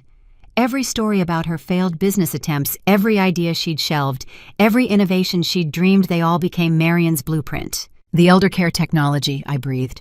"She designed it all. While dying from cancer that might have been caught earlier with better monitoring," Charlotte confirmed. "Irony was always Eleanor's forte." Thomas slumped in his chair, decades of assumptions crumbling. "She told me she was happy, said raising children was fulfillment enough." "She lied," Charlotte said bluntly. "Because you needed her to, because admitting frustration would have meant fights and possibly divorce and definitely no access to her children. So she smiled and baked and hosted dinner parties while dying inside." The tablet showed more records. Charlotte's secret mentorship of Marion conference calls conducted while I sat beside Eleanor's hospital bed, venture capitalists introduced as chance meetings at medical facilities. They'd orchestrated my education in entrepreneurship while everyone thought I was just holding a dying woman's hand. "Why didn't you tell me?" I asked Charlotte. "Why let me think I was doing this alone?" "Because you needed to believe it was your achievement," she explained. Eleanor insisted. She said confidence built on someone else's foundation crumbles. But confidence earned through struggle, that's bedrock. "So you pretended to be just a neighbor," Thomas said slowly. "Attended Grace's book clubs and suburban parties while secretly running a billion-dollar corporation. Retirement is boring." Charlotte shrugged. "Besides, someone needed to watch over Eleanor's investments, and Marion once we identified her as the heir. Do you know how many times I've prevented your family from accidentally discovering the truth? Derek tried to break into Eleanor's safe 17 times. I had to pretend my cat was stuck in your attic to interrupt him." She pulled up her phone, showing security footage from her own hidden cameras. Years of family gatherings where she'd sat quietly in corners recording every slight against Eleanor, every dismissive comment about women's capabilities, every moment that proved why Marion deserved the inheritance. "Grace's intervention plan started 3 months ago," Charlotte revealed. "The moment Marion's company filed for its first patent, your wife monitors business registrations, obsessively looking for opportunities. When she saw MJ Innovations, she knew Marion had something valuable. But she didn't know what I realized, just that I'd registered a company. So she planned to force you into signing away rights to everything," Charlotte confirmed. "The family meeting, the public humiliation, the forged documents, classic Grace always overplaying her hand." Thomas stood abruptly, pacing to the window. "You're telling me my mother and my neighbor spent decades planning this, that my wife's cruelty triggered a revenge plot years in the making?" "Not revenge," Charlotte corrected. "Justice. Eleanor deserved to see her ideas change the world. Marion deserved to inherit without interference. I deserved to watch Grace faint on her own lawn when she realized the poor daughter was richer than everyone combined." She stood too, gathering her things with practiced efficiency. My part is done. Eleanor's wishes fulfilled, Marion's inheritance secured your family's true nature, exposed for the world to see. Rather poetic, don't you think? Where will you go? I asked. Back to being Mrs. Henderson. She smiled. At least until the next board meeting. Someone needs to feed Mr. Whiskers, and Grace's meltdown will provide entertainment for months. She paused at the door, looking back at Thomas. Your daughter built something extraordinary from loss and pain. Your mother would have done the same given the chance. The question is, what will you build from this truth? After she left, Thomas and I sat in silence, surrounded by evidence of two women's determination to transcend the limitations placed on them. Eleanor's sketches covered the walls, innovations born from frustration, dreams deferred but not destroyed. I need to apologize, Thomas said finally. To you, to Eleanor's memory, to Charlotte, for decades of blindness. Apologies are just words, I replied, echoing Eleanor's teachings. What matters is what comes next. My phone buzzed with a notification from our communications team. The intervention video had reached 100 million views. News outlets worldwide were picking up the story. The family WhatsApp group showed dozens of panicked messages, but one stood out. From an unknown number, "This isn't over. We'll contest everything. You can't humiliate us and walk away. Grace." I showed Thomas the message. His face hardened in a way I'd never seen before. "Yes, she can," he said firmly. "And if Grace tries anything else, she'll discover I've been keeping records too. 30 years of her schemes, all documented. Eleanor wasn't the only one who knew how to plan ahead." The plot deepened, and I realized the intervention had only been the opening act. The real show was just beginning. The 3 black SUVs pulled into my mother's driveway with the precision of a military operation, their tinted windows reflecting the chaos still unfolding on the lawn. FBI agents emerged in synchronized movements, their navy windbreakers bearing the white letters that made neighbors gasp and phones rise to record this latest act in our family drama. I stood near the helicopter watching as Special Agent Rodriguez approached with the measured steps of someone who'd served warrants to far more dangerous individuals than my scheming relatives. Behind her, a team of agents flanked representatives from the IRS and State Attorney General's office. "Ms. Johnson," Rodriguez said, producing her credentials. "We received your evidence package 3 hours ago. Judge Martinez fast-tracked the warrants based on the severity of the financial crimes." Through the large front window, I could see my family scrambling like disturbed insects. Derek attempted to flee through the back door, only to find agents already positioned there. Patricia clutched her fake charity documents to her chest, as if they could shield her from consequences. Robert stood frozen, his embezzlement ledgers probably flashing through his mind like a countdown to imprisonment. "Shall we?" Rodriguez asked, gesturing toward the house. The front door remained open from the constant stream of neighbors, so our entrance was unimpeded. The agents fanned out with practiced efficiency while Rodriguez announced their presence to the assembled crowd. "FBI, everyone remain where you are. We have warrants for Derek Johnson, Robert Matthews, and Patricia Matthews." Lauren's phone was still recording the live stream viewer count, now exceeding 70 million. Comments flooded past too quickly to read, but I caught fragments: real-life crime drama, the family from hell, justice served cold. "This is harassment," Robert blustered, trying to summon his business authority voice. "Marion's obviously orchestrated this as revenge for a simple family disagreement." Agent Rodriguez smiled thinly. "Sir, we've been investigating your embezzlement from Johnson Family Enterprises for 18 months. Ms. Johnson's evidence simply accelerated our timeline." She produced the warrant, reading the charges with clinical detachment. "Robert Matthews, you're under arrest for embezzlement, tax fraud, and money laundering. You have the right to remain silent." As agents cuffed, Robert Patricia made a desperate play. "I run a charity. This is all a misunderstanding. The Children's Dream Foundation helps kids." "No, ma'am," another agent corrected, showing her a thick folder. "You run a personal checking account with a misleading name. We have 73 instances of fraud, including using deceased children's names for fake donation campaigns." The room erupted. Grace shrieked about lawyers and connections, while Patricia was led away in handcuffs. Neighbors pressed against windows, their phones capturing every moment of the family's downfall. Derek tried one last gambit, pointing at me with his free hand as agents secured the other. "She set us up. Marion knew we'd take things from Grandma. She wanted this to happen. Actually," I said loud enough for everyone to hear, "I begged you all to visit her. Every text saved, every voicemail recorded. I offered to pay for your gas, arrange your schedules, anything to get you there. You chose theft over time with her. Rodriguez pulled out an evidence bag containing Eleanor's jewelry, the pieces Derek had stolen glowing dully through the plastic. Mr. Johnson, these items were found in a pawn shop registered to your girlfriend's name. The serial numbers match Mrs. Eleanor Johnson's insurance records. Girlfriend. Grace's shock cut through her fury. Derek, you're married. The chaos deepened as family secrets tumbled out. Lauren frantically tried to delete her Instagram, but screen recordings had already preserved her confession to credit card fraud. Her designer goods, the trips to fashion weeks, the luxury lifestyle she'd flaunted, all funded by a dying woman's credit lines. Your turn, Ms. Sinclair, Rodriguez said to Lauren. You're not under arrest yet, but you'll need to come in for questioning. Bring a lawyer. Thomas had remained silent through the arrests, standing apart from both his family and the FBI. Now he stepped forward, reaching into his jacket. Every agent tensed hands, moving to weapons, but he slowly produced a manila envelope. I've been documenting everything for 5 years, he announced, his voice carrying across the stunned room. Every forged signature, every skimmed payment, every false charity receipt. I was too weak to stop them, but not too weak to prepare for this day. He handed the envelope to Rodriguez, who scanned its contents with growing interest. This corroborates everything in Ms. Johnson's files, plus additional crimes we weren't aware of. You betrayed us. Grace turned on Thomas with venom. Your own family. I chose truth over complicity, Thomas replied steadily. Finally. The neighbors had formed a complete audience.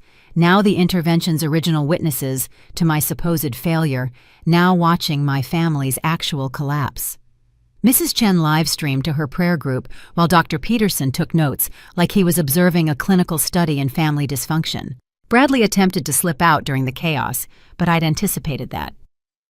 Agent Rodriguez, you might want to check Bradley Johnson's laptop, the one he left in his car when the helicopter landed. 2 agents returned minutes later with the device. Bradley's face went white as they explained they'd already broken his weak password. Investment fraud, insider trading, SEC violations cascading across the screen in real time. How? Bradley whispered. Your fake Rolex has a manufacturing date 2 years after the model was supposedly discontinued, I explained. Once I knew you were pretending at wealth, investigating your actual finances was simple. Every client you've defrauded is being notified as we speak. Rodriguez's team worked with assembly line efficiency. Evidence-tagged perpetrators cuffed rights red with monotone precision.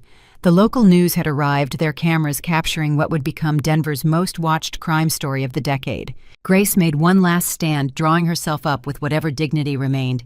This is still my house. Everyone out. Now. Actually, I said, producing my own documents, it's Eleanor's house. And according to her real will filed in Singapore to avoid local tampering, it's mine now. You have 72 hours to vacate. You can't. Grace lunged at me, but agents intercepted her. I decorated every room I hosted 40 years of holidays here. With Eleanor's money, I reminded her, while making her feel unwelcome in her own home. She told me about the Thanksgiving you made her eat in the kitchen because important guests needed the dining room. Lauren had collapsed into a chair, designer makeup running in streams. Marion, please. We're sisters. Doesn't that mean anything? It meant everything, I said quietly. Until you decided I was worthless without money. Until you plotted to humiliate me publicly. Until you smiled while planning to steal my birthright. Rodriguez finished directing her team and approached me. Ms. Johnson, we'll need you to come to the federal building tomorrow for formal statements. Your evidence is impeccable, but procedure requires official documentation. Of course, I agreed. My legal team will coordinate. As the SUVs loaded with my arrested relatives' neighbors began approaching, some offered condolences for family tragedy. Others congratulated me on escape from toxicity. But I was watching Thomas, who stood alone by Eleanor's rose bushes. The offer stands, I told him. Chief Ethics Officer at MJ Innovations.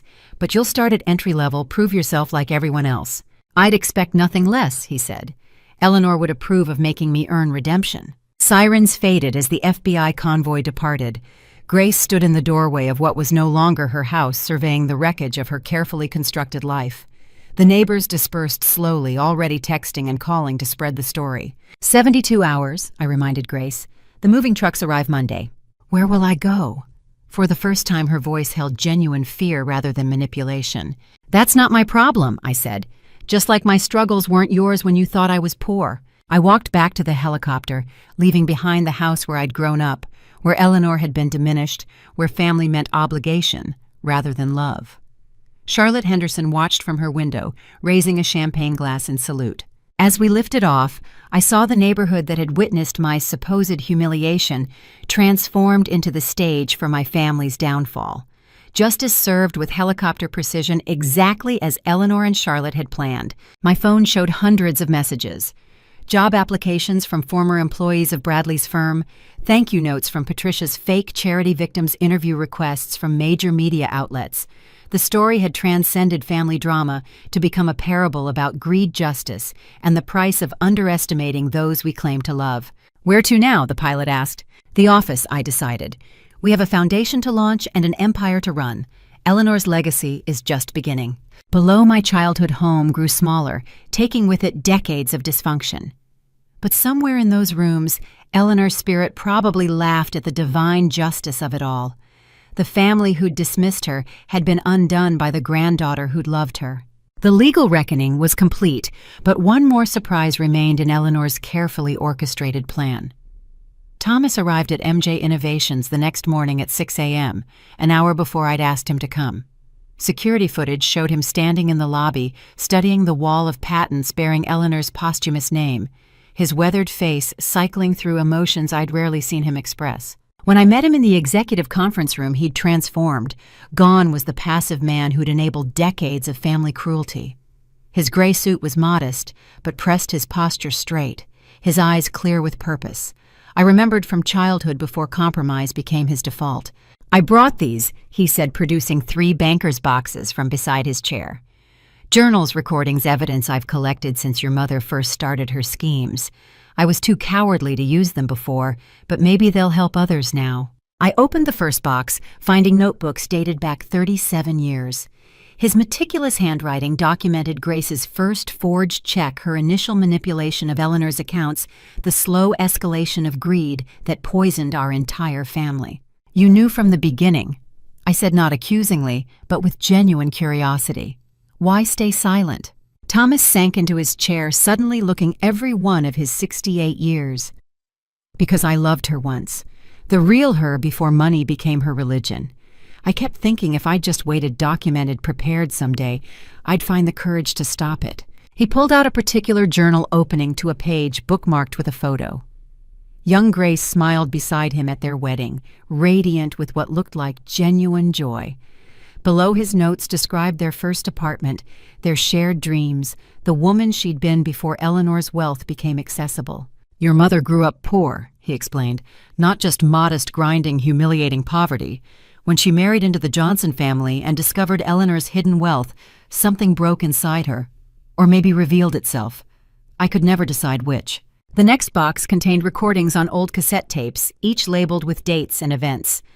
Family meetings where they planned to gaslight Eleanor. Conversations about making her doubt her mental capacity.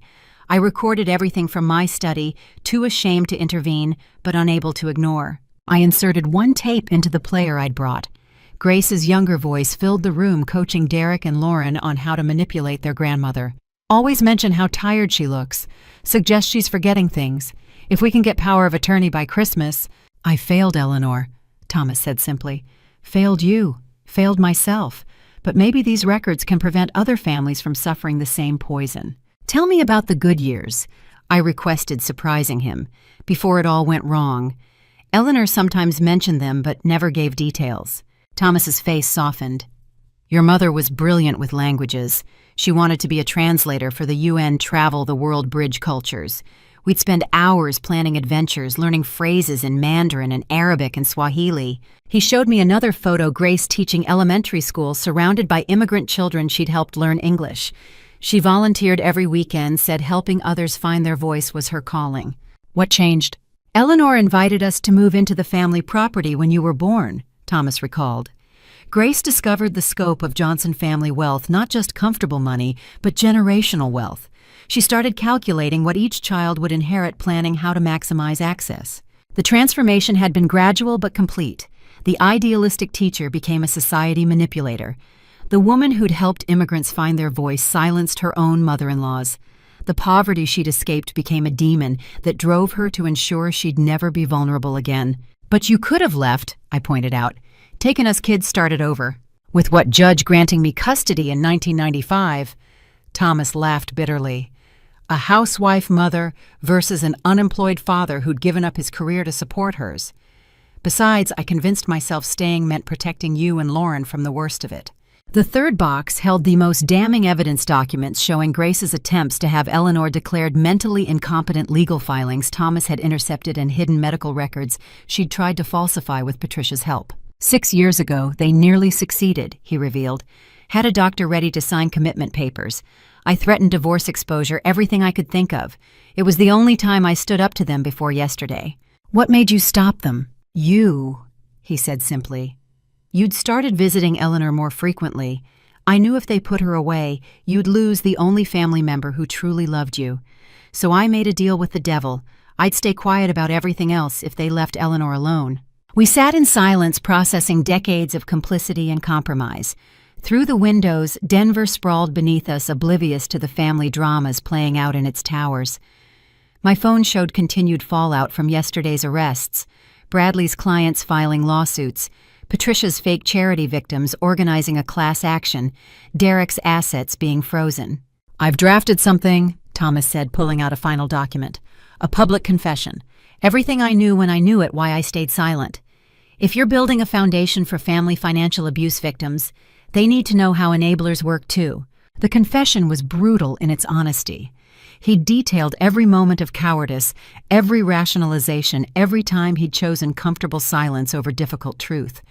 It would destroy any reputation he had left, but that seemed to be the point.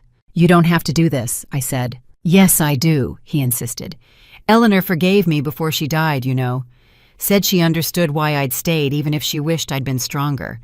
But forgiveness doesn't erase the need for accountability. When did she forgive you? The last week?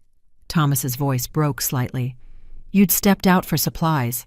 She asked me to come closer, held my hand, said, Thomas, you're going to help Marion when this is over. Stop living in fear. It's exhausting. I remembered that week, the final spiral before Eleanor left us. I thought she was sleeping during my absence, but apparently she'd been setting final pieces in motion. She left you something, I realized, pulling up estate documents on my tablet. A letter in the Singapore files. I wasn't supposed to give it to you unless you chose truth over family. Thomas's hands shook as he opened Eleanor's final message. I stepped away, giving him privacy, but I could see tears streaming down his face as he read. When he finished, he handed it to me. Thomas, if Marion has given you this letter, you've finally found your courage. I'm proud of you. The man I met 45 years ago, who read poetry at the coffee shop and dreamed of teaching literature, he's still in there. Grace couldn't kill him, just bury him under fear and obligation. Use what you've documented. Help Marion build something better. Your silence aided their cruelty, so let your voice aid others' healing. Consider it penance or redemption, or simply the right thing delayed, but not denied. You were the son I chose, even if I couldn't save you from the family you chose. But it's not too late. Marion needs a father, not an enabler. Be that man. With love and expectation, Eleanor. Thomas folded the letter carefully, placing it in his jacket pocket. When do I start? Monday, I decided.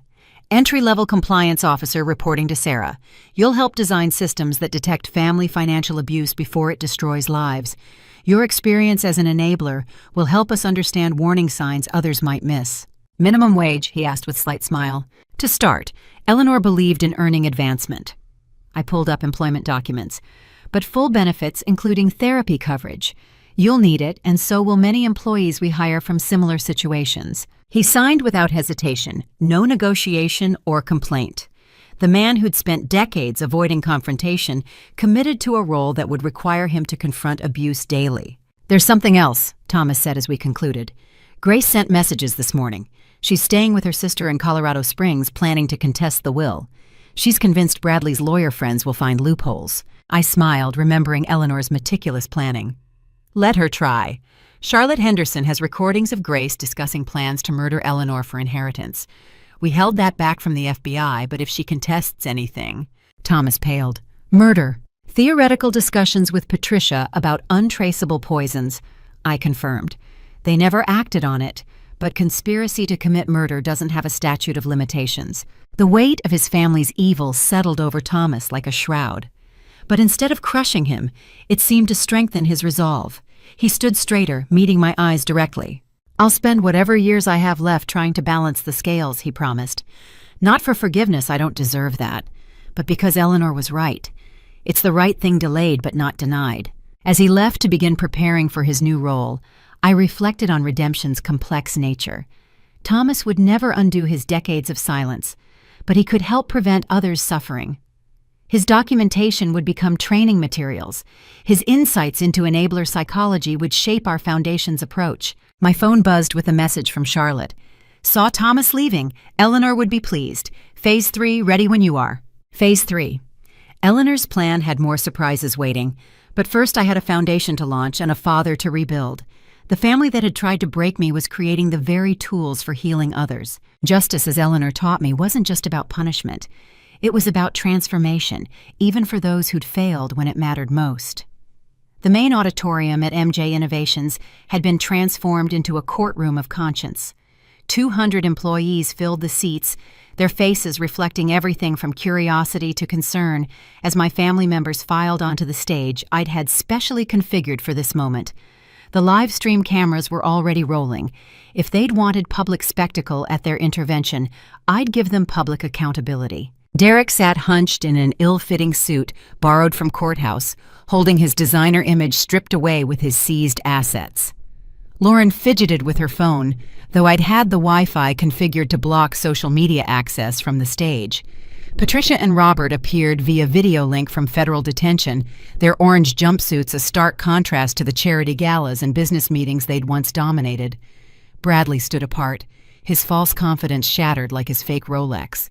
Only Grace sat with any semblance of composure, though her carefully styled appearance couldn't hide the desperation in her eyes. Her 72 hours were nearly up, and she'd exhausted every legal avenue to challenge Eleanor's will. "Thank you all for coming." I began standing at the podium with Eleanor's photo displayed on the screen behind me. "Today represents something Eleanor believed in deeply, the possibility of redemption through genuine accountability." The employees shifted, unsure what to expect. Many were recent hires from backgrounds like mine, family abuse survivors, financial violence victims, people who'd been diminished by those claiming to love them. They deserved to see how we'd handle our own family's cruelty. "Each of you tried to steal from a dying woman." I continued, letting the words land heavily. "You plotted to humiliate me publicly, forge documents, and destroy my future. By any measure, you deserve nothing but prosecution and exile." Derek started to speak, but I raised a hand. "You'll each have a chance to respond. But first, listen to what I'm offering." Sarah stepped forward with employment contracts, placing one before each family member. The terms were visible on the screen for everyone to see. "Derek," I addressed him first, "you stole $37,000 in jewelry and cash from Eleanor. You'll work in our warehouse at minimum wage until that amount is repaid through garnished wages. Estimated time 3 years. You'll also attend mandatory therapy for entitlement and theft addiction." His face flushed, but he remained silent. "Your supervisor will be Marcus Chen, who you might remember. You fired him from the family business for not fitting the company image when what you meant was his accent bothered you. He now runs our entire logistics operation." Gasps rippled through the audience. Marcus stood his expression professionally neutral despite the poetic justice of the arrangement. "Lauren," I continued, $62,000 in credit card fraud. You'll join our social media team as an unpaid intern creating content about financial literacy and the dangers of materialism. Every designer item you bought with Eleanor's money will be auctioned for our foundation." "As an intern?" Lauren's voice cracked. "But I have a degree." "In communications you earned through cheating," I reminded her. "Yes, we pulled your academic records. You'll report to Aisha Patel, who you publicly mocked for wearing the same outfit twice to family gatherings. She now heads our global communications strategy." Patricia and Robert watched from their screens as I outlined their options. "Upon release, you'll each have positions in our foundation's community service division. Patricia, you'll work with actual children's charities, learning what real nonprofit work entails, supervised by investigators who ensure every hour is genuine. Robert, forensic accounting support. You'll help identify embezzlement schemes in family businesses, using your expertise to prevent rather than perpetrate. Your parole officer has already approved the arrangement. Bradley stood stiffly as I reached his proposition. Securities fraud is serious, Bradley, but the SEC has agreed to reduce charges if you cooperate fully. You'll work in our compliance department helping design systems to detect the investment schemes you once orchestrated. Starting salary $32,000. No bonuses, no stock options, just honest work. That's insulting, he protested. I have an MBA from Wharton. You have a degree built on lies and a reputation in ruins, I corrected. This is more than you offered me when you thought I was poor. It's a chance to rebuild with integrity. Finally, I turned to Grace. Her portion required the most delicate handling as her crimes went beyond financial to deep psychological abuse. Grace Johnson, I said formally, you systematically isolated and diminished Eleanor for 40 years. You taught your children that cruelty was currency and love was leverage. The damage you've caused is immeasurable. She lifted her chin defiantly, still trying to project authority. However, I continued, Eleanor left specific instructions about you. She believed even the worst family members could choose differently if given proper incentive. The screen displayed a modest apartment complex in Aurora, one of our affordable housing properties for healthcare workers. You'll work as a resident services coordinator helping elderly residents navigate healthcare systems and family relationships. Your supervisor will be Dr. Amelia Chang, whose doctoral thesis on elder abuse featured your treatment of Eleanor as a case study. You want me to be a servant? Grace hissed. I want you to spend every day facing what you denied Eleanor, I replied. Dignity, respect, and genuine care in aging. The salary is livable but modest, $40,000 annually. You'll experience the financial constraints you once mocked others for enduring. Each family member would also participate in our foundation's programs. Weekly therapy sessions addressing their specific issues: narcissism, greed, entitlement, cruelty. Monthly community service beyond their employment. Quarterly reviews where their progress would determine continued employment. These positions come with conditions, Sarah explained, taking over the legal details. Any violation of terms, any attempt at manipulation or theft, any failure to show genuine effort at rehabilitation results in immediate termination and full prosecution for past crimes. What if we refuse? Derek asked, though his voice lacked conviction. Then you face the full legal consequences of your actions. I said simply, federal prison for most of you, perpetual unemployment for all, your choice. The auditorium fell silent except for the hum of recording equipment. My employees watched intently. Many had suggested harsher punishments, wanting my family to suffer as they had. But Eleanor's vision was transformation, not just retribution. I'll do it. Thomas spoke from the employee section where he'd been sitting. I've already started my position. It's hard facing your failures daily, but it's also healing. His words seemed to break something in the others. Lauren looked at her designer bag, probably calculating how many years of honest work it represented. The internship, she said quietly. I'll take it. One by one they accepted.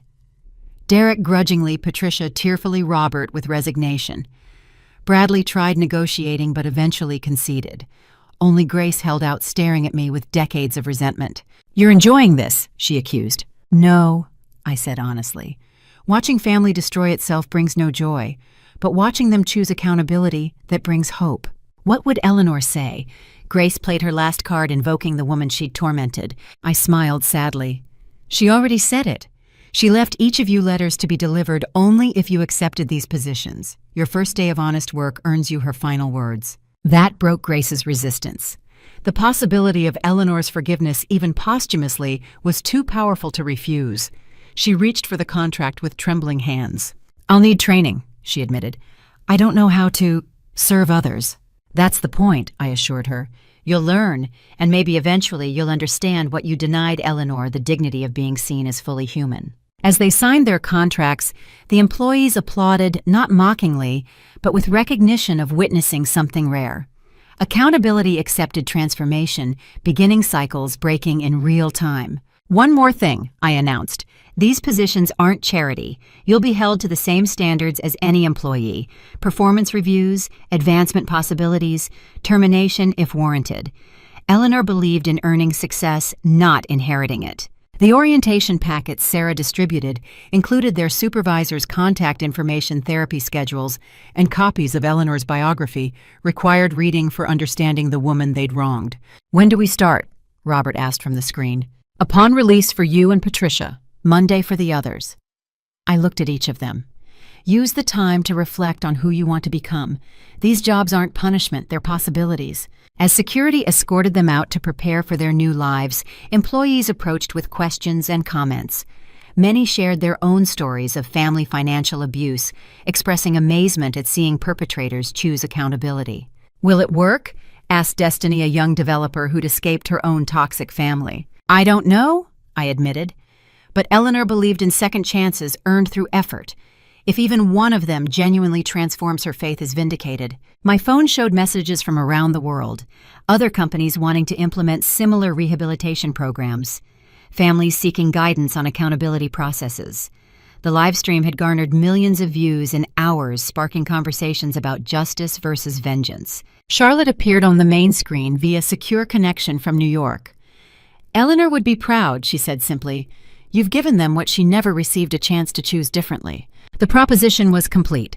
My family faced futures of honest work, genuine service, and daily confrontation with their past choices.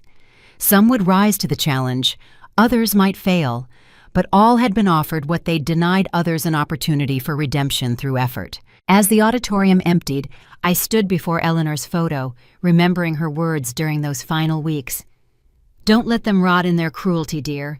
Challenge them to change. Some souls need structure to find their conscience." Time would tell if her faith in transformation was justified. But for today, the family that had tried to steal everything had been given the most valuable gift of all, a chance to earn their humanity back. Within 6 hours of the employee meeting, the live stream had shattered viewing records across platforms. "Billionaire CEO offers minimum wage jobs to criminal family" dominated headlines from CNN to the BBC. My phone vibrated constantly with interview requests, but I had something more important planned, using this viral moment to launch Eleanor's true legacy. The MJ Innovations Media Center had been transformed into a broadcast studio. Professional lighting illuminated a simple set featuring Eleanor's portrait and displays of our elder care technology. Instead of accepting network interviews, we'd host our own announcement, maintaining control of the narrative. "Ms. Johnson," my communications director Aisha approached with tablet in hand. "We have confirmed virtual attendance from major outlets worldwide.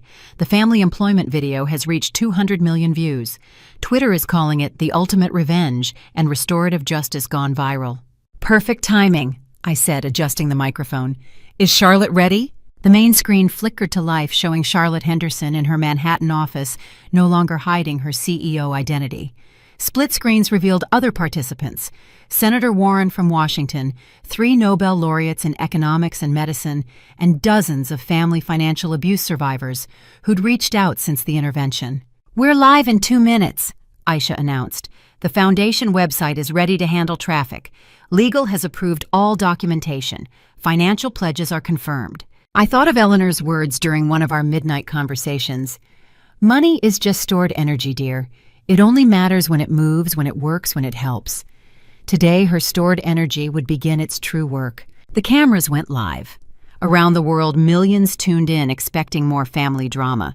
Instead, they'd witness something Eleanor had dreamed of: transformation of pain into purpose. "Good afternoon." I began, my voice steady, despite the magnitude of this moment. "I'm Marian Johnson, CEO of MJ Innovations and granddaughter of Eleanor Johnson. You may know me from a viral video showing my family's intervention attempt. Today I want to talk about what happens after the cameras usually stop rolling." The screen behind me displayed statistics: elder financial abuse affecting millions, family theft, destroying retirements, isolation, enabling exploitation. Numbers Eleanor had researched during her final months, determined to quantify the problem she'd lived. The Marian Johnson Foundation for Family Financial Justice launches today with an initial funding of $100 million. But this isn't just about money, it's about changing how we recognize and respond to family financial abuse. Charlotte appeared on the main screen. Henderson Industries is matching Marian's commitment. That's $200 million dedicated to protecting vulnerable family members from those who should love them most. The response was immediate. Comments flooded in from viewers sharing their stories: inheritance theft, elder exploitation, family members who smiled while stealing. The pain my family had inflicted wasn't unique, it was epidemic. "Our foundation will provide legal services, safe housing, and financial literacy programs," I continued. But more importantly, we're creating the Eleanor Johnson database, a resource connecting victims with verified therapists, lawyers, and support groups specializing in family financial abuse. Senator Warren joined the broadcast. I'm introducing legislation inspired by Eleanor's story. The Family Financial Protection Act will close loopholes that allow relatives to exploit vulnerable family members without consequence. More pledges appeared on screen. Tech billionaires moved by the story. Celebrities who'd hidden their own family financial abuse. By 10 minutes and commitments exceeded $500 million. But money alone won't solve this, I emphasized. We need cultural change. Family financial abuse thrives in silence, protected by misplaced loyalty and shame. Today, that silence ends. The screen shifted to show employment contracts my family had signed. You've seen accountability in action. Perpetrators given structured paths to redemption. This model will be available to any organization wanting to implement restorative justice programs. Aisha signaled breaking news. Lauren's Instagram had reactivated with a single post, a photo of her designer goods piled for auction captioned, "Converting vanity to value. Every piece bought with stolen money will fund survivor services. My first act as an intern learning accountability." The post had gained 3 million likes in minutes.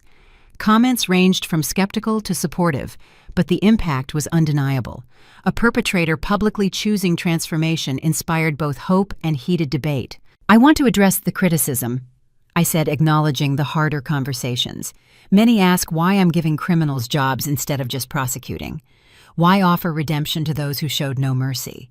Eleanor's photo filled the screen as I continued. Because my grandmother believed cycles can break. Hurt people, but helped people can help people. These employment programs include mandatory therapy, community service, and daily confrontation with their crime's impact. It's harder than prison in many ways, no hiding from who you've been. Charlotte shared her screen showing foundation infrastructure already operating. We've processed 3,000 applications for assistance in the first hour. Emergency funds are being distributed. Legal teams are mobilizing. A notification appeared Bradley had sent a video from orientation. Against legal advice but with apparent genuine emotion, he faced the camera. I built my fake success on real suffering. Starting over at minimum wage isn't punishment, it's possibility. To anyone I defrauded, I'm working to make amends. His video sparked a wave. Derek posted from the warehouse, sweat staining his shirt as he learned honest labor. Patricia shared requirements for her community service. Even Robert from Federal Holding announced plans to testify about embezzlement schemes to help other businesses protect themselves. Only Grace remained silent, but Thomas filled that void. As someone who enabled abuse through silence, I urge other complicit family members speak up now. Your cowardice compounds their cruelty. Break free before it's too late. The foundation website crashed from traffic, but Aisha's team had prepared mirror sites. Donations poured in $10 from pensioners, $10 million from tech founders. Eleanor's dream of systematic change was manifesting in real time. We're also announcing the Eleanor Awards, I revealed. Annual recognition for individuals who transform family financial abuse into advocacy. Winners receive funding to scale their impact because every survivor who speaks saves others from suffering. An hour into the broadcast, pledges exceeded $1 billion. Major banks announced they'd implement our verification protocols for elder accounts. Law schools committed to teaching family financial abuse courses. The intervention video that began as humiliation had become a catalyst for global change. Before we close, I said, emotion finally entering my voice, I want to share something Eleanor wrote during her last week. Her handwriting appeared on screen, shaky but clear. If my pain can prevent one grandmother from dying, believing her family only saw dollar signs, it's worthwhile. If Marion's strength inspires one granddaughter to stand against exploitation, I'm vindicated. Money stolen can be recovered. Time lost is gone forever. Choose love while you can. My family's criminal intervention had transformed into society's conscience intervention. Charlotte called privately after the broadcast. Phase 4 tomorrow. Yes, I confirmed. Eleanor's biggest surprise yet. As night fell over Denver, I stood in my office watching the city lights. Somewhere out there, my family was preparing for their first honest jobs. Around the world, survivors were finding resources they'd desperately needed. Eleanor's legacy was lifting thousands from situations she'd endured alone. The media storm raged on, but at its center was unexpected calm. Purpose-fulfilled promises kept pain transformed into power for others. Tomorrow would bring Eleanor's final revelation. Tonight belonged to the grandmother who'd refused to let cruelty have the last word. The tablet James handed me weighed almost nothing, but its contents would shatter remaining illusions about our family's dysfunction. Eleanor's video message had been locked in digital escrow, programmed to release only after the Foundation launched her way of ensuring good emerged from grief before truth completed its reckoning. "Your family has gathered as requested," James informed me. "They seem apprehensive." We'd assembled everyone in MJ Innovations Memorial Garden, a rooftop sanctuary I'd designed to honor Eleanor's love of growing things. Derek stood awkwardly in his warehouse uniform, sweat still drying from his morning shift. Lauren clutched her intern badge like a life preserver. Grace sat rigidly beside Thomas, who'd earned his first positive performance review. Even Patricia and Robert attended virtually their prison tablets connected to our secure network. "Thank you for coming." I began noting how different they looked after just 1 week of honest work. Eleanor left something for all of us, a message she recorded before her death with Charlotte's help. Charlotte appeared on a nearby screen from New York, her expression unreadable. "What you're about to see Eleanor planned for years. She wanted truth told but healing possible. Remember that as you watch." I activated the tablet. Eleanor's face filled the screen, not from her final days, but from 3 years ago, shortly after her diagnosis. She sat in her study surrounded by the books and papers that chronicled her hidden life. "My dear family," Eleanor began, her voice strong despite circumstances. "If you're watching this, Marion has succeeded in ways that fill my heart with pride. The Foundation exists, accountability has begun, and perhaps, just perhaps, you're ready for complete truth." Derek shifted uncomfortably. Lauren had stopped recording for the first time I could remember. Grace's mask of composure showed hairline cracks. "Let me start with love," Eleanor continued. "Despite everything, I loved each of you. Not the personas you wore or the greed you harbored, but the souls underneath, wounded and warped by circumstances you didn't create, but chose to perpetuate." The scene shifted to show documents, photos, records spanning decades. Eleanor narrated with prosecutorial precision. "Grace, you weren't the first to marry into this family for money. My own mother-in-law did the same, treating me as you later treated me, as competition for resources rather than companion in life. The Johnson family has cycled through this greed for generations." Grace's face went white as Eleanor revealed financial records from the 1940s showing similar patterns of theft and manipulation. "I swore I'd break the cycle with my children. I failed. Your father, Thomas, was too gentle to resist either his mother or his wife. The poison passed on. But here's what none of you knew." Eleanor's eyes sparked with long-held secrets. "I wasn't just a victim. I was a student. Every slight, every theft, every manipulation I documented and learned. Because I had my own inheritance hidden from family vultures for 70 years. The screen showed a sepia photograph, 2 young girls before a grand Swiss estate. My twin sister Margaret, whom you all believe died in childhood. Our parents' divorce split everything, including us. She went to Switzerland with our father's fortune. I stayed in America with our mother's bitterness." Charlotte's expression confirmed what I was realizing. The revelation wasn't just about money, but identity itself. "Margaret and I reunited secretly 50 years ago," Eleanor continued. "She'd built an empire in biomedical technology, never married, never had children. When she passed 5 years ago, she left everything to me. Not millions, Grace, billions, hidden in Switzerland, Singapore, and a dozen other locations." Derek dropped his water bottle. Lauren's phone clattered to the ground. Patricia and Robert stared from their screens like figures in a Renaissance painting, frozen in the moment of revelation. "I could have left any time," Eleanor said quietly. "Bought my own estate, lived in luxury, abandoned you all to your schemes. But I stayed. Do you want to know why?" The question hung in the air like an accusation and an absolution combined. "Because I loved my son Thomas despite his weakness. Because I hoped grandchildren might break the cycle. Because leaving felt like admitting defeat. So I stayed and watched and waited for one soul to show genuine love without calculation." Her gaze seemed to find each viewer individually. "Marion visited me before knowing about any inheritance.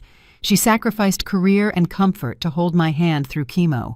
While you schemed to steal thousands, she quietly built innovations worth billions inspired by my care needs. The Singapore accounts you discovered, Robert, were decoys, breadcrumbs to reveal your greed. The real fortune remained untouched, waiting for someone worthy. Marion didn't just inherit money, she inherited possibility. Eleanor stood in the video, moving to a window overlooking the garden where we now sat. But here's my final revelation. Margaret isn't dead. She's been watching all along, helping Charlotte mentor Marion, ensuring my legacy found proper hands. Before anyone could process this, the garden door opened. An elderly woman entered, her resemblance to Eleanor so striking that Grace gasped. Margaret moved with the authority of someone who'd commanded boardrooms for decades, her presence filling the space. "Hello, family," Margaret said, her voice carrying Eleanor's cadence with steel underneath. "My sister asked me to wait until now to appear, to see if any of you would choose redemption when offered." She surveyed each family member like a general reviewing troops. "Thomas, you're trying late, but genuine. Derek, your warehouse supervisor, says you're learning humility. Lauren, your first social media post about accountability helped 17 victims find resources. There's hope. But you," she turned to Grace, "you remind me why I stayed away. The same poisonous entitlement that destroyed my parents' marriage lives in you. Eleanor forgave you. I'm less generous." Margaret produced legal documents. "I'm doubling the foundation's endowment, but with conditions. Each of you must complete your rehabilitation programs. Any failure, any return to old patterns, and I'll release what Eleanor didn't." "More secrets?" Grace asked weakly. "Video evidence of your murder planning sessions," Margaret said calmly. "Audio of Derek teaching his children to steal. Lauren's deleted posts mocking Eleanor's illness. Patricia's attempts to poison Eleanor slowly with incorrect medications. Oh yes, we have it all." The family sat in stunned silence as Margaret continued. "Eleanor believed in redemption through love. I believe in redemption through consequences. Choose wisely." She moved to stand beside me, her hand on my shoulder, carrying unexpected warmth. "Marion represents what this family could have been. Brilliant, compassionate, innovative. She took pain and built purpose. You took privilege and built prisons. The foundation's work will continue regardless. I spoke for the first time since the video started. But you have a choice: be part of healing or remain examples of harm." Derek found his voice first. "The warehouse job. It's hard. But yesterday, a single mother thanked me for ensuring her elder care supplies arrived. First time anyone's thanked me for honest work." "I helped a real charity yesterday," Patricia added from her screen. "Actual children receiving actual help. It felt different." Lauren nodded slowly. "My intern supervisor, Aisha, she's teaching me about impact over image. Followers don't matter if you're not saying anything worth following." Even Grace seemed affected. "The elderly residents I'm assigned to, one reminds me of Eleanor. Same dignity despite circumstances. I'm beginning to understand." Margaret studied them with Eleanor's eyes, but her own judgment. "Perhaps there's hope. Eleanor always saw more in people than I did. Continue your work. Prove her right." She turned to leave, but paused at the door. "Oh, and Marion Phase 5 begins tomorrow. Eleanor had one more innovation to share, but that's just for you." After Margaret left, we sat in contemplative silence. The family that had gathered for my humiliation now faced their own truth generations of greed, confronted by consequences and possibility combined. Thomas spoke first. "She's right. About all of it. We became what we claimed to hate: users, takers, emotional terrorists. But maybe we can still choose differently." "The work helps," Derek admitted. "When my back aches from honest labor, I remember Eleanor's pain from cancer. Perspective. One by one, they committed to continuing their rehabilitation. Not from fear of Margaret's evidence, but from glimpses of who they could become. Eleanor's greatest gamble, that love could transform even the most corrupted hearts, showed signs of paying off. As the gathering dispersed, each returning to their new lives, I remained in the garden Eleanor had loved. Her flowers bloomed despite the November chill, testament to careful tending and deep roots. Margaret reappeared beside me. "You did well. Eleanor would be ecstatic." "Will you stay?" I asked. "Help run the foundation." "For a while," she agreed. "Long enough to ensure the family transformation holds. Eleanor saved me once from bitterness. Perhaps I can honor that by helping save them from themselves." The sun set over Denver as aunt and niece stood together planning futures Eleanor had dreamed but not lived to see. Tomorrow would bring new challenges, but tonight we honored a woman whose final message wasn't about money or revenge, but possibility for healing growth and love that transcends greed. The revelation complete, the real work could begin.